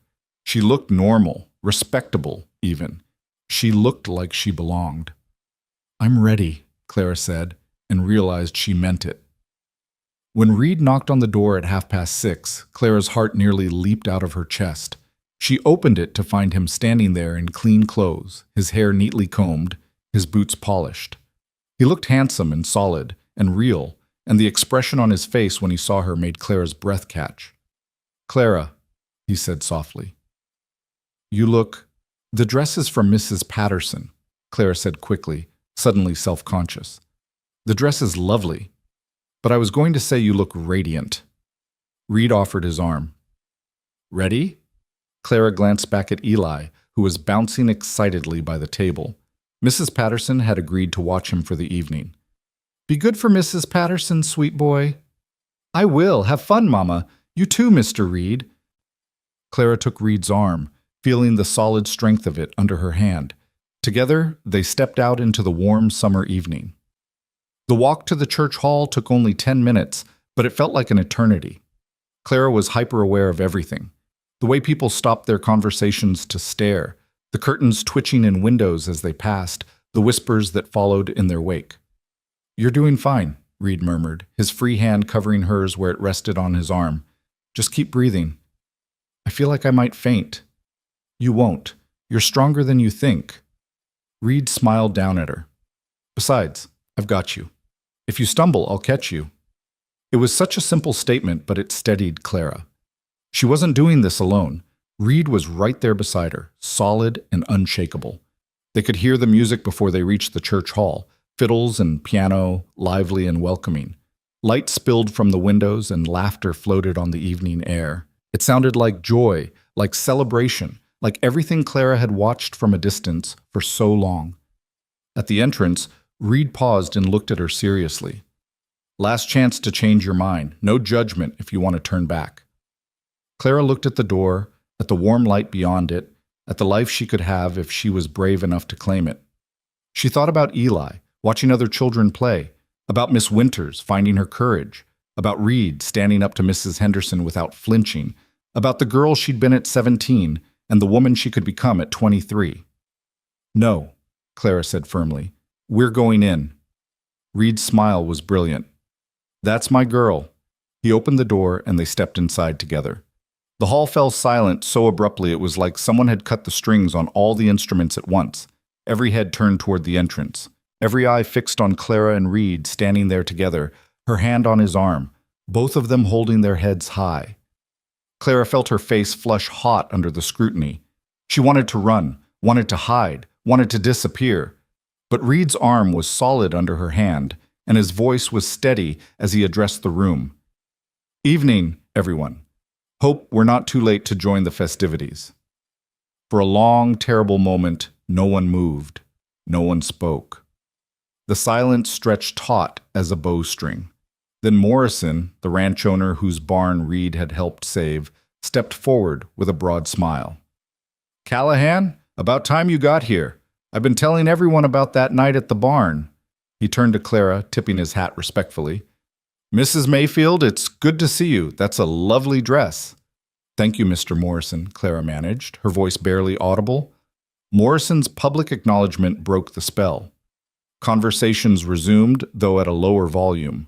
People went back to their food and dancing, though Clara could feel the weight of watching eyes. Mrs. Thornton appeared, looking flustered but not unkind. "Mr. Callahan, Mrs. Mayfield, there's punch and refreshments at the far table." "Much obliged, ma'am," Reed said, guiding Clara into the room. They made their way across the hall, and Clara felt like she was walking through a gauntlet. Some people nodded politely. Others deliberately looked away. A few whispered behind their hands, not even bothering to hide their gossip. But they were inside. Clara was at the social, in the blue dress, on Reed Callahan's arm. She'd done it. They reached the refreshment table, and Reed poured them both punch. Clara's hands were shaking so badly she nearly spilled hers. "You're doing beautifully," Reed said quietly, standing close enough that his words were for her alone. "Half the battle's already won just by walking through that door. I feel like everyone's staring." "They are. Let them look. Let them see you're not ashamed, that you have nothing to be ashamed of." Before Clara could respond, a familiar voice spoke from behind them. "Well, this is certainly bold." Clara turned to find Mrs. Henderson standing there, her expression sour, her dress dripping with expensive lace and obvious disapproval. "Mrs. Henderson," Reed said evenly, "enjoying the social." "I was, before it was spoiled by inappropriate company." The woman's eyes raked over Clara with obvious disdain. "I'm surprised the organizing committee allowed this." "The social is open to all townspeople," Reed said calmly. "Last I checked, Clara lives in Red Hollow, pays her way, contributes to the community. That makes her as welcome as anyone else." "Contributes to the community?" Mrs. Henderson laughed sharply. "Is that what we're calling it now? She's a—" "Careful," Reed interrupted, his voice dropping to a dangerous quiet. "Choose your next words very carefully, Mrs. Henderson." The woman's face reddened with anger and something else, maybe fear of the line she was about to cross. Around them, conversations had stopped again. People were watching, waiting to see what would happen. Into the tense silence, a new voice spoke up. "Reed's right," Miss Winters said, stepping forward from the crowd. "Mrs. Mayfield has every right to be here. And frankly, I'm glad she came." Mrs. Henderson whirled on the teacher. "Miss Winters, surely you of all people understand the importance of standards." "I understand the importance of kindness," Miss Winters interrupted firmly, "and I'm tired of watching standards be used as an excuse for cruelty." A murmur ran through the crowd. Mrs. Patterson appeared at Clara's other side, her presence a silent show of support. Then, to Clara's surprise, Mr. Chen from the general store stepped forward. "Mrs. Mayfield is a good customer," he said in his accented English. "Always honest, always hardworking. This is enough for me." It was like watching a dam crack. One person after another stepped forward or spoke up. Not all of them, not even most of them, but enough. Enough to show that the town's opinion wasn't as unified as Mrs. Henderson thought. Enough to prove that Reed's quiet campaign of respect had been taking root. Mrs. Henderson looked around at the shifting crowd, her expression furious and frightened. She'd built her power on enforcing social rules, on being the arbiter of who belonged and who didn't, and now that power was crumbling. "This is outrageous," she sputtered. "Absolutely outrageous. Come along, Gerald. We're leaving." She swept toward the door, her husband trailing behind her, looking relieved to escape. A few other families followed, but far fewer than Clara would have expected. The hall was quieter with them gone, but not empty. Not even close. Most people had stayed, and as the shock of the confrontation faded, the music started up again. Reed turned to Clara, bowing formally. "May I have this dance?" Clara's heart was still racing from the confrontation, her hands still shaking. She couldn't dance, not here, not in front of everyone who remained. It was too much. But then she looked at Reed's face, at the quiet pride and affection there. She thought about Eli, who'd said she deserved to go to parties, about Miss Winters finding her courage, about all the people who just stood up for her when they didn't have to, about choosing possibility over certainty. "Yes," Clara whispered. "Yes, you may." Reed led her onto the floor just as the music shifted to a waltz. He placed one hand at her waist, took her hand in his, and began to lead her through the steps. Clara followed clumsily at first, terrified of making a mistake, but Reed was patient and steady. "Just follow my lead," he murmured. "You're doing fine." Around them, other couples joined the dance. Life was returning to normal, or at least to a new normal where Clara Mayfield danced at the town social on Reed Callahan's arm. As they turned across the floor, Clara caught sight of their reflection in the hall's large windows. They looked like any other couple, happy, together, belonging. For the first time in 6 years, Clara saw herself as part of the town rather than separate from it. And she realized something profound. She'd been so busy believing other people's judgments of her that she'd never questioned whether those judgments were true. She'd accepted that she was ruined, that she didn't deserve respect, that she should be grateful for whatever scraps of tolerance people offered. But Reed had seen her differently from the start, and his unwavering belief in her worth had started to change not just how others saw her, but how she saw herself. "Thank you," she said softly as they danced. "For what?" "For seeing me. For standing beside me. For making me believe I deserve this." Reed's hand tightened slightly at her waist. "Clara, you've always deserved this. Always. I didn't make you worthy of respect. I just refused to participate in the lie that you weren't." The music swelled, and they turned together across the floor, and Clara felt something inside her finally, fully break free. The shame she'd carried for 6 years. The belief that she was fundamentally less than. The certainty that she'd never belong. All of it crumbled away, leaving something new and fragile in its place. Hope. When the dance ended, Reed didn't immediately release her. He stood there on the floor, looking down at her with an expression that made Clara's breath catch. "Clara," he said quietly, "there's something I need to tell you." But before he could continue, Morrison appeared beside them, clapping Reed on the shoulder. "Callahan, got a moment? Want to introduce you to some of the other ranchers. They're interested in hearing about that new irrigation technique you mentioned." Reed looked torn, clearly wanting to finish what he'd started to say to Clara. But this was an opportunity for him, she realized. A chance to make connections, to build his reputation in a positive way after all the controversy of associating with her. "Go," Clara said, squeezing his hand. "I'll be fine." "You're sure?" "I'm sure." Reed let Morrison lead him away, but he looked back at Clara with such longing that her heart skipped. What had he been about to say? Clara made her way to the edge of the room, accepting a glass of punch from Miss Winters and trying to process everything that had just happened. She'd walked into the social. She'd faced down Mrs. Henderson. She'd danced in front of everyone. She'd done the impossible, and the world hadn't ended. "You were very brave tonight," Miss Winters said quietly. "I hope you know that." "I couldn't have done it without Reed," Clara admitted. "Maybe not, but you're the one who accepted his invitation. You're the one who walked through that door. You're the one who held your head high." The teacher smiled. "Give yourself credit, Mrs. Mayfield. You earned it." As the evening wore on, Clara found herself in actual conversations with people who'd ignored her for years. Some were awkward, clearly unsure how to interact with her now that the unspoken rules had changed. But some were surprisingly warm. It wasn't perfect. It wasn't universal acceptance. But it was a start, and that was more than Clara had ever dared hope for. Near the end of the social, Reed found her again, his expression serious. "Can we talk? Outside, maybe?" "There's something I need to say." Clara's heart started racing again, but this time with anticipation rather than fear. "Of course." They slipped out into the warm night, away from the music and the crowd. The moon was bright overhead, painting everything in silver light.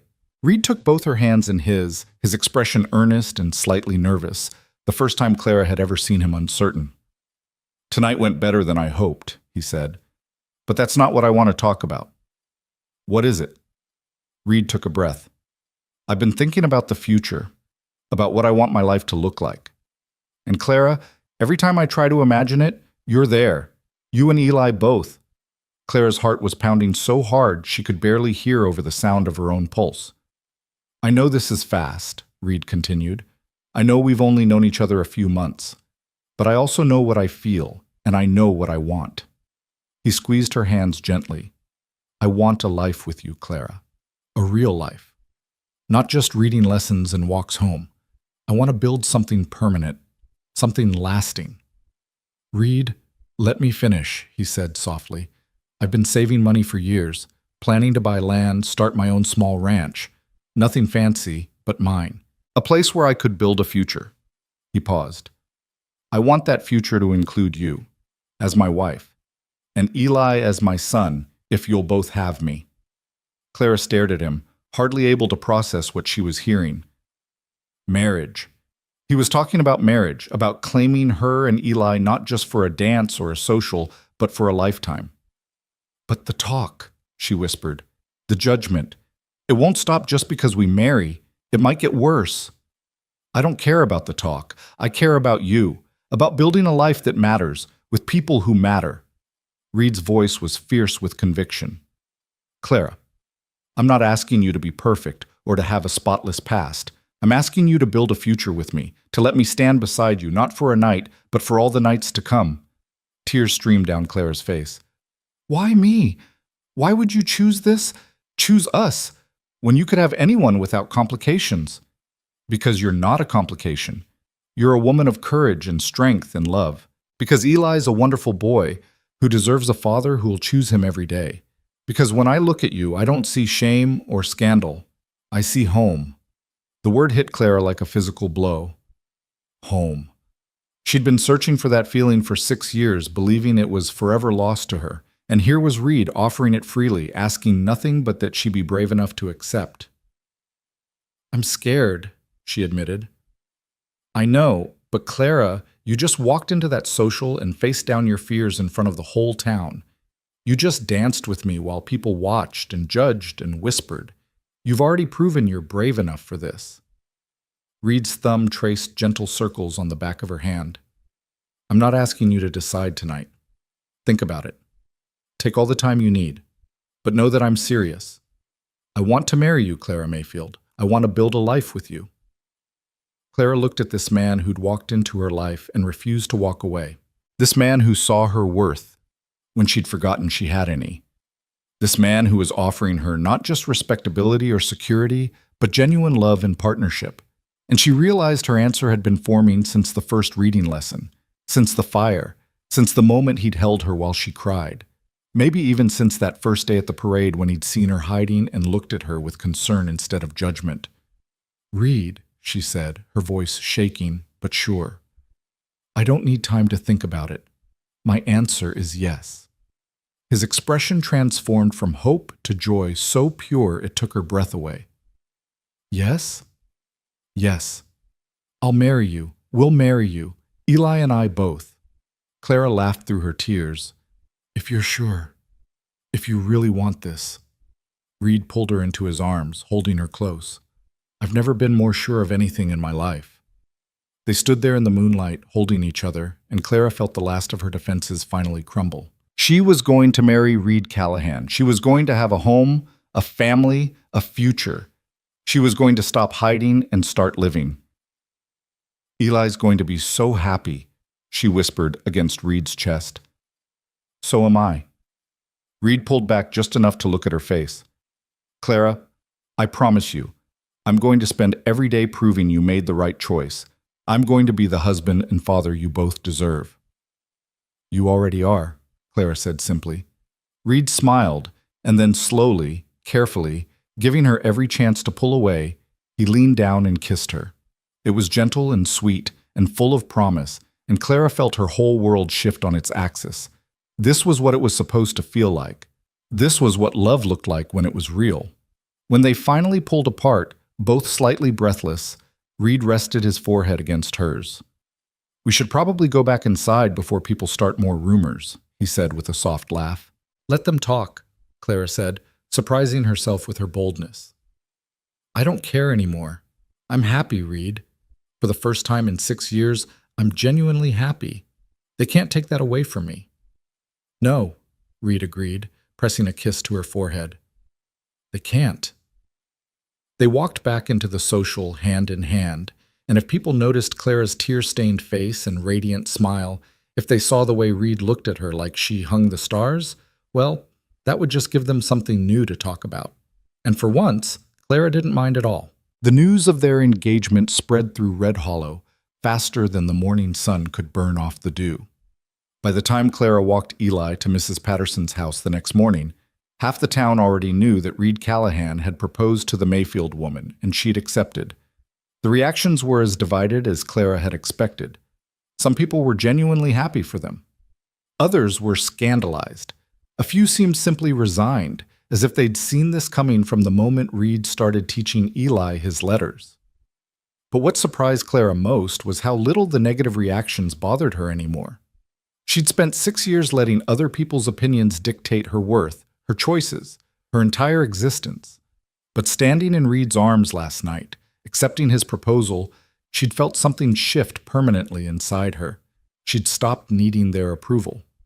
"Mama, why are you smiling so much?" Eli asked as they walked, his small hand tucked in hers. "Because I have something wonderful to tell you, sweet boy." Clara knelt down to his level, taking both his hands. "You know how Mr. Reed has been teaching you letters and being so kind to us?" Eli nodded enthusiastically. "He's my favorite person, except you." Clara's heart swelled. "Well, last night Mr. Reed asked me a very important question. He asked if we would like to be his family. Really, truly, his family. Forever." Eli's eyes went wide. "You mean he wants to be my papa?" "Yes, honey. If you want him to be. He wants to marry me and help me raise you and give us a home together, but only if you want that too." For a moment, Eli just stared at her, processing this information. Then his face broke into the most brilliant smile Clara had ever seen, and he threw his arms around her neck so hard he nearly knocked her over. "Yes, yes, I want Mr. Reed to be my papa. Can I call him Papa? When can we tell him? Is it real? Are we really going to be a family?" Clara laughed, tears streaming down her face as she held her son close. "Yes, sweet boy, it's real. We're really going to be a family. Will we live in a real house? With Mr. Reed? Will I still get to learn my letters?" "You'll learn more than letters. You'll learn everything a boy needs to know. And yes, we'll have a real house. Mr. Reed is going to build us one on his own land." Eli pulled back, his expression suddenly serious. "Mama, does this mean the other kids won't be mean to me anymore? Because I'll have a papa like they do?" The question broke Clara's heart even as it filled her with hope. Her son had internalized the rejection so deeply, had understood on some level that his lack of a father made him different, lesser, in the eyes of Red Hollow. "Some people might still be unkind," Clara said honestly. "But it won't matter as much because you'll have a papa who loves you and chooses you every single day, and that's worth more than all the approval in the world." "I already love Mr. Reed," Eli said simply. "I've loved him since he showed me how to make the letter A." When they reached Mrs. Patterson's house, the older woman took one look at Clara's face and broke into a knowing smile. "He asked you, didn't he? And you said yes. How did you know?" "Honey, I've been watching that man look at you for weeks. It was only a matter of time." Mrs. Patterson pulled Clara into a warm hug. "I'm so happy for you. Reed Callahan is a good man, and you deserve a good man." "The town is going to talk," Clara said, but there was no fear in her voice now, just acceptance. "Let them talk. They'll talk themselves hoarse, and then they'll move on to the next thing. That's what small towns do." Mrs. Patterson held Clara at arm's length, studying her face. "You look different this morning. Lighter, somehow." "I feel different," Clara admitted. "I feel like I've been carrying a weight for so long I forgot what it felt like to stand up straight. And now it's gone. That's what love does, honey. Real love. It doesn't add burdens, it helps carry them." Clara spent the morning doing her usual work, but everything felt different. The houses she cleaned seemed brighter. The clothes she washed seemed lighter. Even the whispers she overheard at the general store couldn't dampen her spirits. She was going to marry Reed Callahan. She was going to have a home. Eli was going to have a father. Everything was changing, and for once the change felt like hope instead of loss. That afternoon, Reed found her at Mrs. Thornton's where she was tending the garden. He looked slightly nervous, which was so unlike him that Clara immediately worried something was wrong. "What is it?" she asked, setting down her trowel. "Nothing's wrong. I told Eli this morning, didn't you? About us?"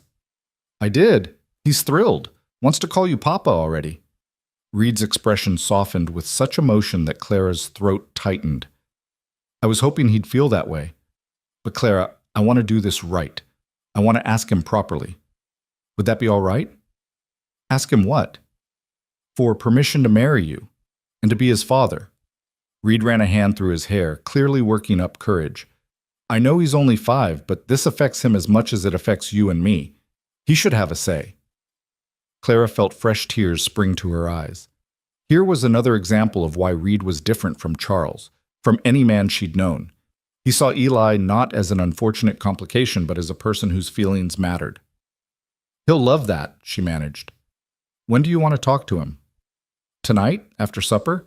I thought maybe I could bring something, a gift of some kind. What is he like?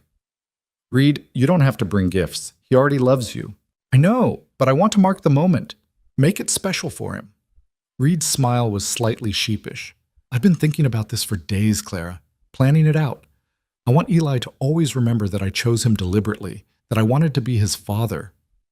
So that evening, after Clara finished her work and collected Eli from Mrs. Patterson's, they walked to the church steps where Reed was waiting. He had a package wrapped in brown paper, and his expression was a mixture of excitement and nervousness that made him look younger somehow. Mr. Reed! Eli ran ahead, launching himself at Reed with absolute trust that he'd be caught. Reed scooped him up easily, swinging him around before setting him down. Hello, Eli. I was hoping we could talk about something important. Man to man. Eli's eyes went wide. Really? Man to man? Really? Reed knelt down so they were eye to eye. Your mama probably told you that I asked her to marry me last night. Eli nodded solemnly. She said you want to be my papa. I do, very much. But I wanted to ask you directly if that would be all right with you, because this is your life too, and your feelings matter. Reed paused, his voice growing thick with emotion. Eli, I would be honored to be your father, to teach you things and help you grow and be there for you always, but only if you want me to be. I want it more than anything, Eli said, his voice high with excitement. I've wanted a papa my whole life, and I want it to be you. Reed pulled the boy into a tight hug, and Clara saw his shoulders shake slightly. When he pulled back, his eyes were suspiciously bright. I'm glad, son, because I've wanted a boy like you my whole life, too. Reed picked up the wrapped package.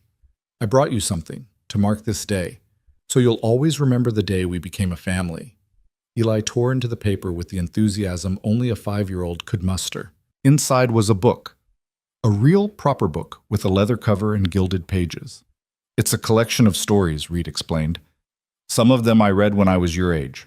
I thought maybe we could read them together. And someday when you're older, you can read them to your own children. Eli ran his fingers over the cover reverently. It's the most beautiful thing I've ever seen. Not as beautiful as you're going to feel when you can read every word in it by yourself. Reed ruffled his hair. We'll work on it together, father and son. Eli looked up at him with absolute adoration. Can I call you Papa now, or do I have to wait until you marry Mama? You can call me Papa right now if you want to. Papa? Eli tested the word, then said it again with more confidence. Papa? My Papa? Clara watched them together, her heart so full she thought it might burst. This was what family was supposed to look like. This was what love looked like when it was freely given, with no conditions or expectations. This was everything she'd thought she'd lost forever at 17. The weeks that followed were a whirlwind of planning and preparation. Reed wanted to marry quickly. No point waiting when we're sure, he said, but Clara worried about appearances, about doing things properly. It was Miss Winters who helped her see reason. You've spent 6 years worrying about appearances and propriety, the teacher said gently, as she helped Clara sort through fabric samples for a wedding dress. Maybe it's time to worry about happiness instead.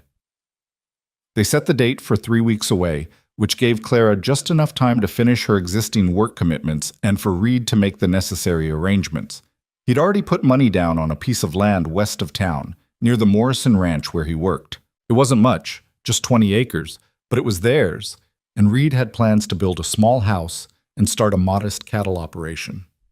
Nothing fancy, he told Clara as they walked the property one Sunday afternoon, Eli running ahead to explore. But it'll be ours, built with our own hands. Clara looked at the empty land, trying to imagine a house there, a life there, a future there. "I don't need fancy," she said softly. "I just need home." "Then that's what I'll build you, a home." The wedding preparations brought unexpected allies. Mrs. Patterson, of course, was a constant help, but so was Mrs. Thornton, who offered her parlor for the ceremony. Mr. Chen donated fabric for Clara's dress at cost. Morrison gave Reed time off to prepare the land and promised to help with the house raising. Even more surprising was the day Miss Winters appeared at Clara's cabin with news. "I presented Eli's case to the school board," she said, her eyes bright with triumph. "It took some convincing, and I may have threatened to quit if they didn't approve, but they finally agreed. Eli can start school in the fall term." Clara's knees went weak. "Truly? They said yes?" "They said yes. He'll be in my classroom, learning alongside the other children." Miss Winters smiled. "Your son is going to get the education he deserves, Mrs. Mayfield, or should I say, soon to be Mrs. Callahan."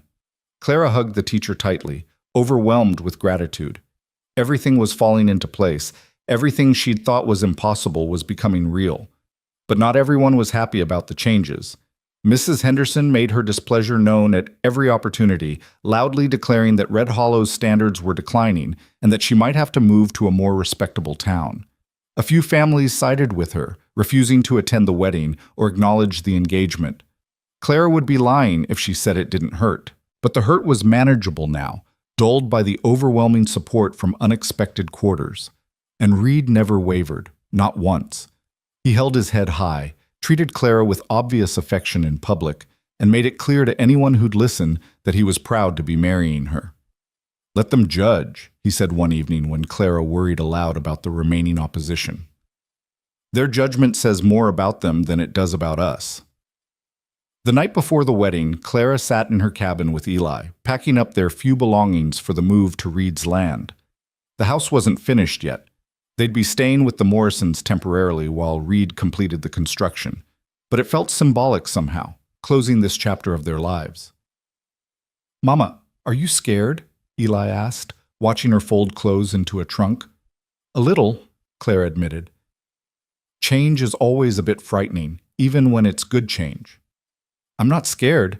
Papa says we're going to have chickens and maybe a cow. And he's going to teach me to ride a horse." Clara smiled at how easily Papa had become Eli's name for Reed. As if Reed had always been his father, as if they'd always been a family. "He'll teach you lots of things, sweet boy, and you'll learn to read in real school with the other children. Your whole life is opening up." "Is your life opening up too, Mama?" The question surprised her with its perceptiveness. "Yes, honey, it is, for both of us." "Good. You deserve to be happy. You've been sad for so long." Clara pulled her son into her arms, marveling at his insight. "I haven't been sad, sweet boy. Not when I had you. You were sad sometimes, when you thought I wasn't looking. But you're not sad anymore." Eli pulled back to look at her seriously. "Papa makes you smile for real, the kind of smile that goes all the way to your eyes." Out of the mouths of babes, Clara thought for the 100th time. Her son had seen what she'd been trying to hide, had understood on some level that she'd been merely surviving rather than living. But that was changing tomorrow. Tomorrow, she would marry Reed Callahan and start a new life. A real life. The wedding day dawned bright and clear, with a soft breeze that seemed to carry promise on the air. Clara dressed carefully in the gown Mrs. Patterson had helped her make. Simple white cotton with delicate embroidery at the collar and cuffs. Not fancy, but clean and pretty and appropriate. Mrs. Patterson helped with her hair, pinning it up with small wildflowers Eli had picked that morning. "You look beautiful, honey," the older woman said, stepping back to admire her work. "Like a bride should look. Happy." Clara looked at herself in the mirror and barely recognized the woman staring back. This wasn't the frightened 17-year-old who'd believed Charles Whitmore's lies. This wasn't the broken woman who'd arrived in Red Hollow 6 years ago, desperate and alone. This was someone new, someone who'd survived everything life had thrown at her and come out stronger. This was Clara Mayfield on her wedding day, about to become Clara Callahan, and she was radiant. The ceremony was small, held in Mrs. Thornton's parlor with about 20 people in attendance. Not the whole town, but the people who mattered, Morrison and his wife, Mrs. Patterson, Miss Winters, Mr. Chen, a handful of others who'd shown kindness over the weeks of the engagement, and standing at the front of the room, wearing his best clothes and looking at Clara like she hung the moon, was Reed. Eli walked Clara down the makeshift aisle, his small hand in hers, his face glowing with pride. When they reached Reed, he looked down at the boys seriously. "I'm about to marry your mama, son. That makes us a family. You and me and her. Are you ready for that?" "I've been ready my whole life, Papa," Eli said solemnly. Reed pulled him into a quick hug, then took Clara's hand as Eli went to stand with Mrs. Patterson. The minister, brought in from a neighboring town since Red Hollow's reverend had declined to perform the ceremony, spoke about love and commitment and new beginnings. But Clara barely heard the words. She was too focused on Reed's face, on the way he looked at her with such unwavering devotion. When it came time for the vows, Reed spoke first, his voice clear and strong.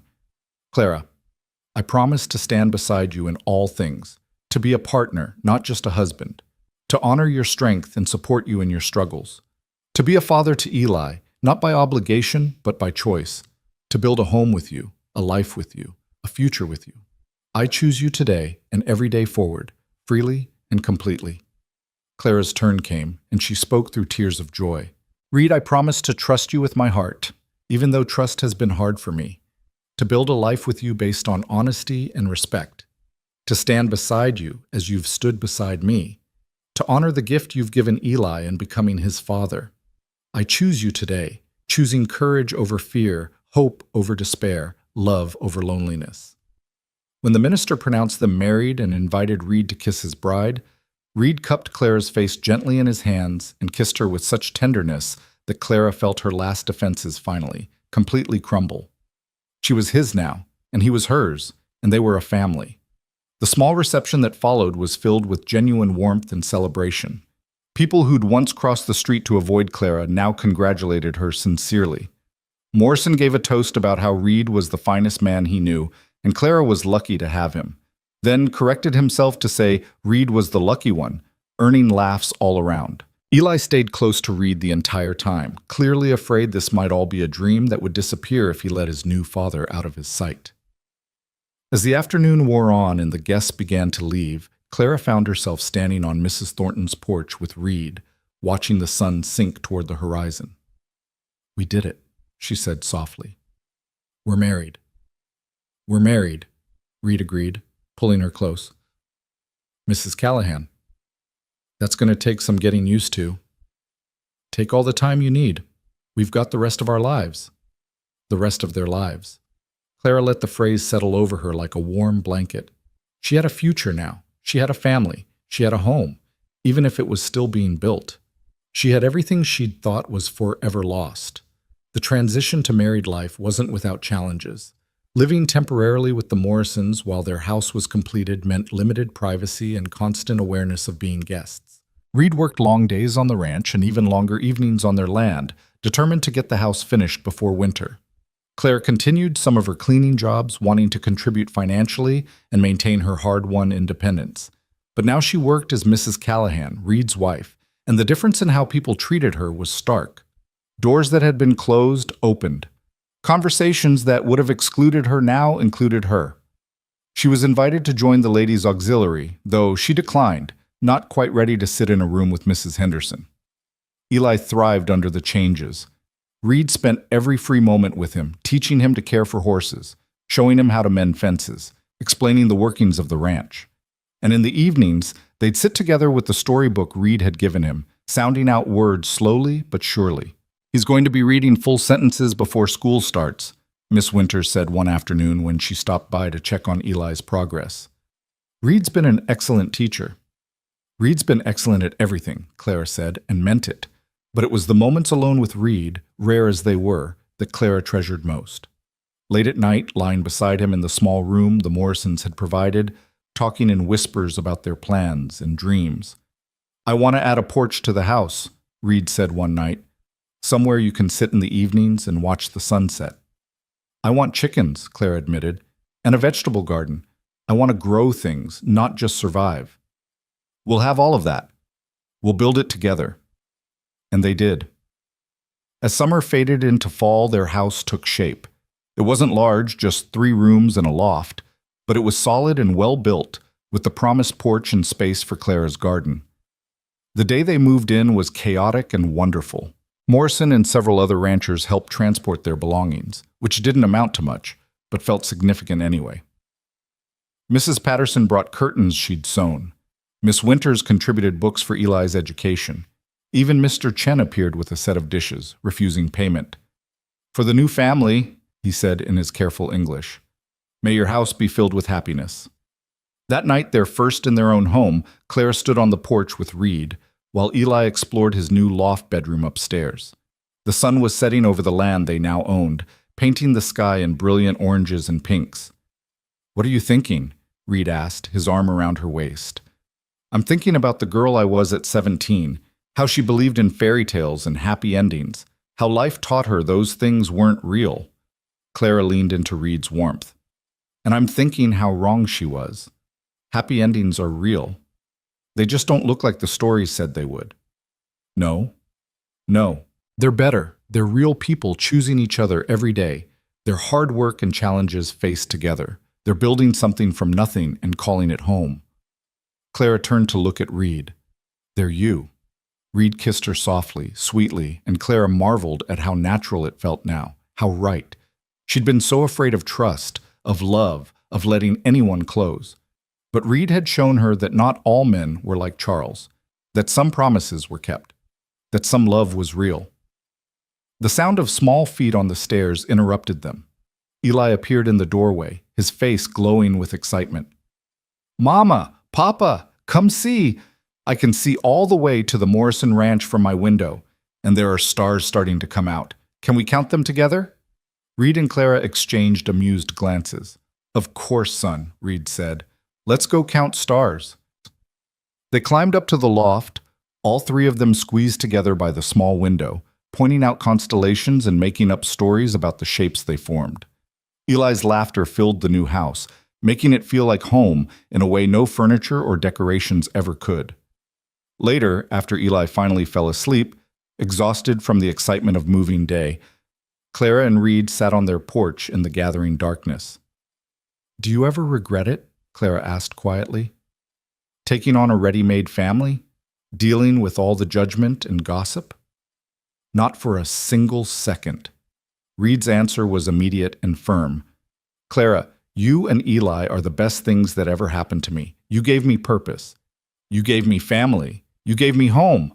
Why would I regret that?" Some men would. Some men would have walked away the moment things got difficult.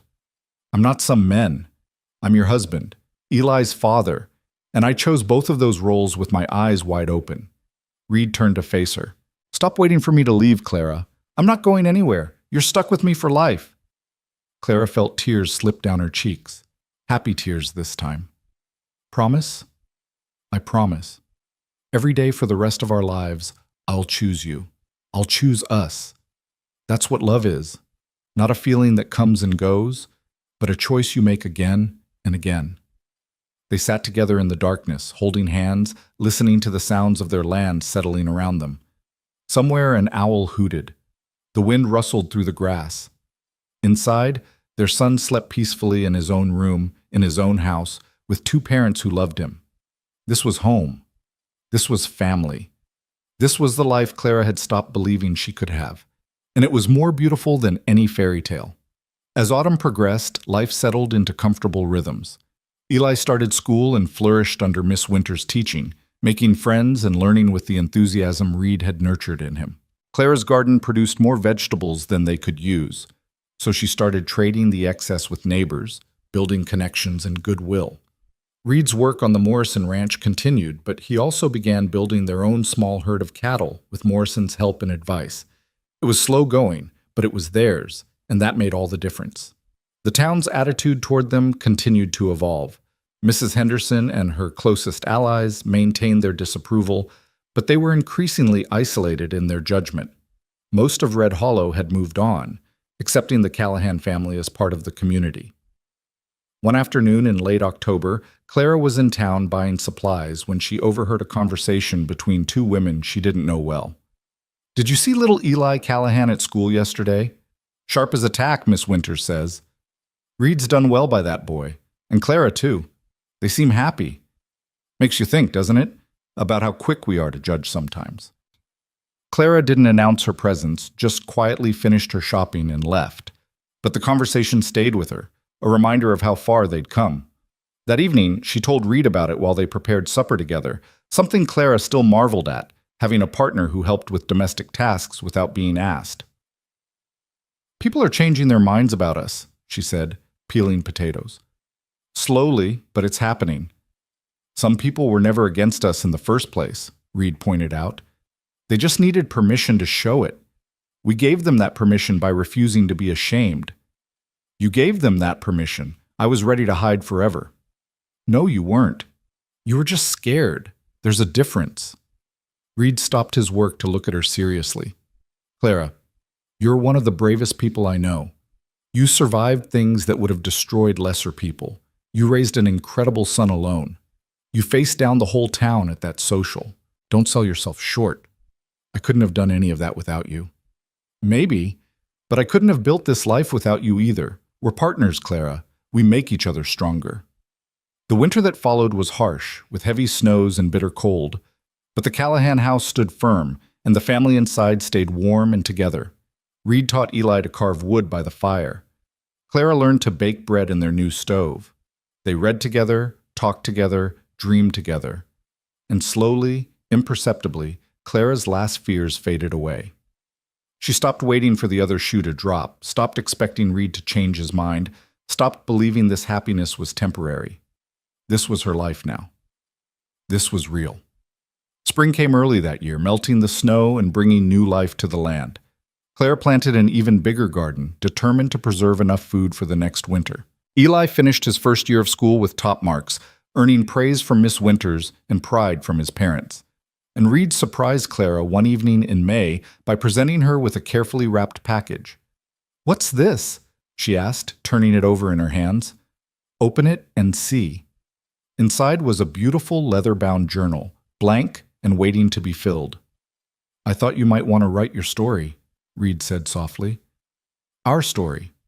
So Eli and his children and their children will know where they came from. We'll know what you survived. We'll understand that happy endings are possible even after the hardest beginnings." Clara ran her fingers over the smooth leather, overwhelmed by the thoughtfulness of the gift. "I wouldn't know where to start." "Start with the truth. Start with the day you arrived in Red Hollow alone and scared. Or start with the parade, with a woman hiding behind a barrel. Or start with now, with a family on their own land building a future together." Reed smiled. "Your story is worth telling, Clara. All of it. The hard parts and the beautiful parts, the shame and the redemption, the loneliness and the love." That night, after everyone else was asleep, Clara opened the journal and began to write. She wrote about Charles Whitmore and his lies, about her parents' rejection, about arriving in Red Hollow pregnant and terrified. She wrote about the years of hiding, of working herself to exhaustion, of watching life happen to everyone else while she survived in the margins.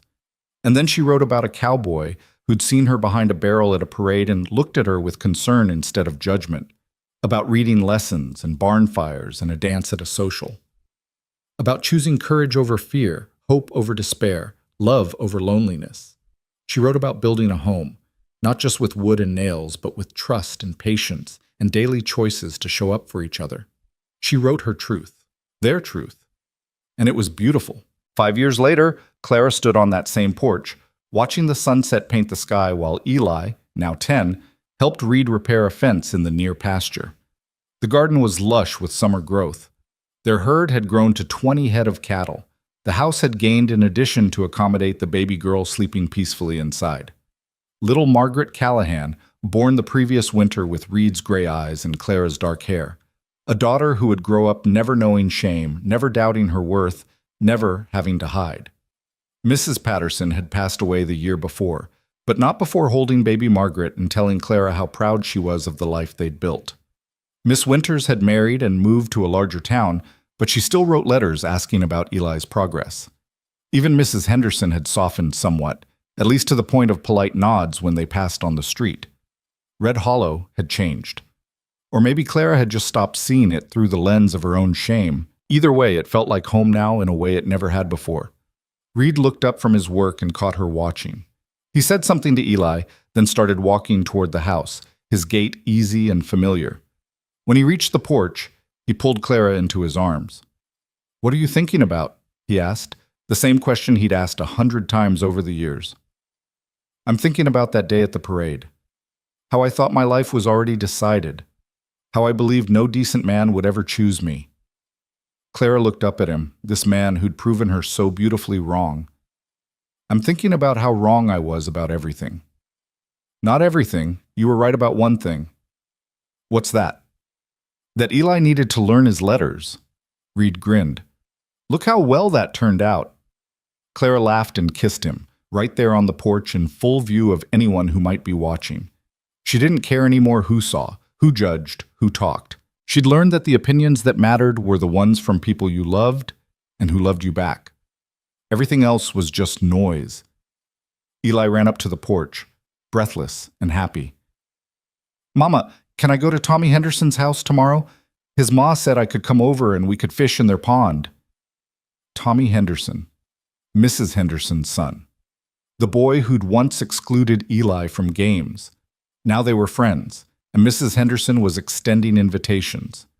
Miracles did happen, Clara thought.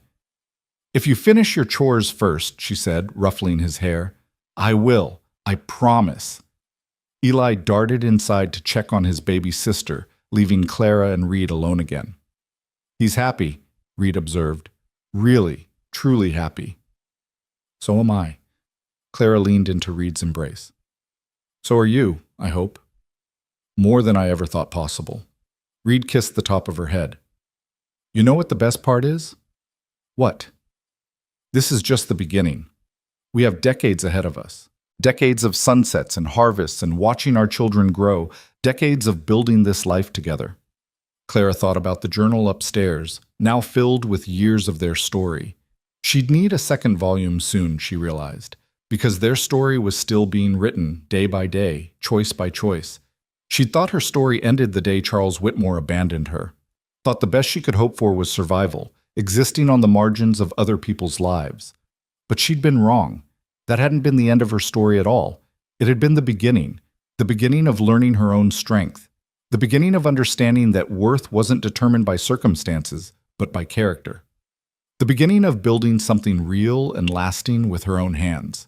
And the real story, the one worth telling, had started the day a cowboy saw her hiding behind a barrel and looked at her like she mattered.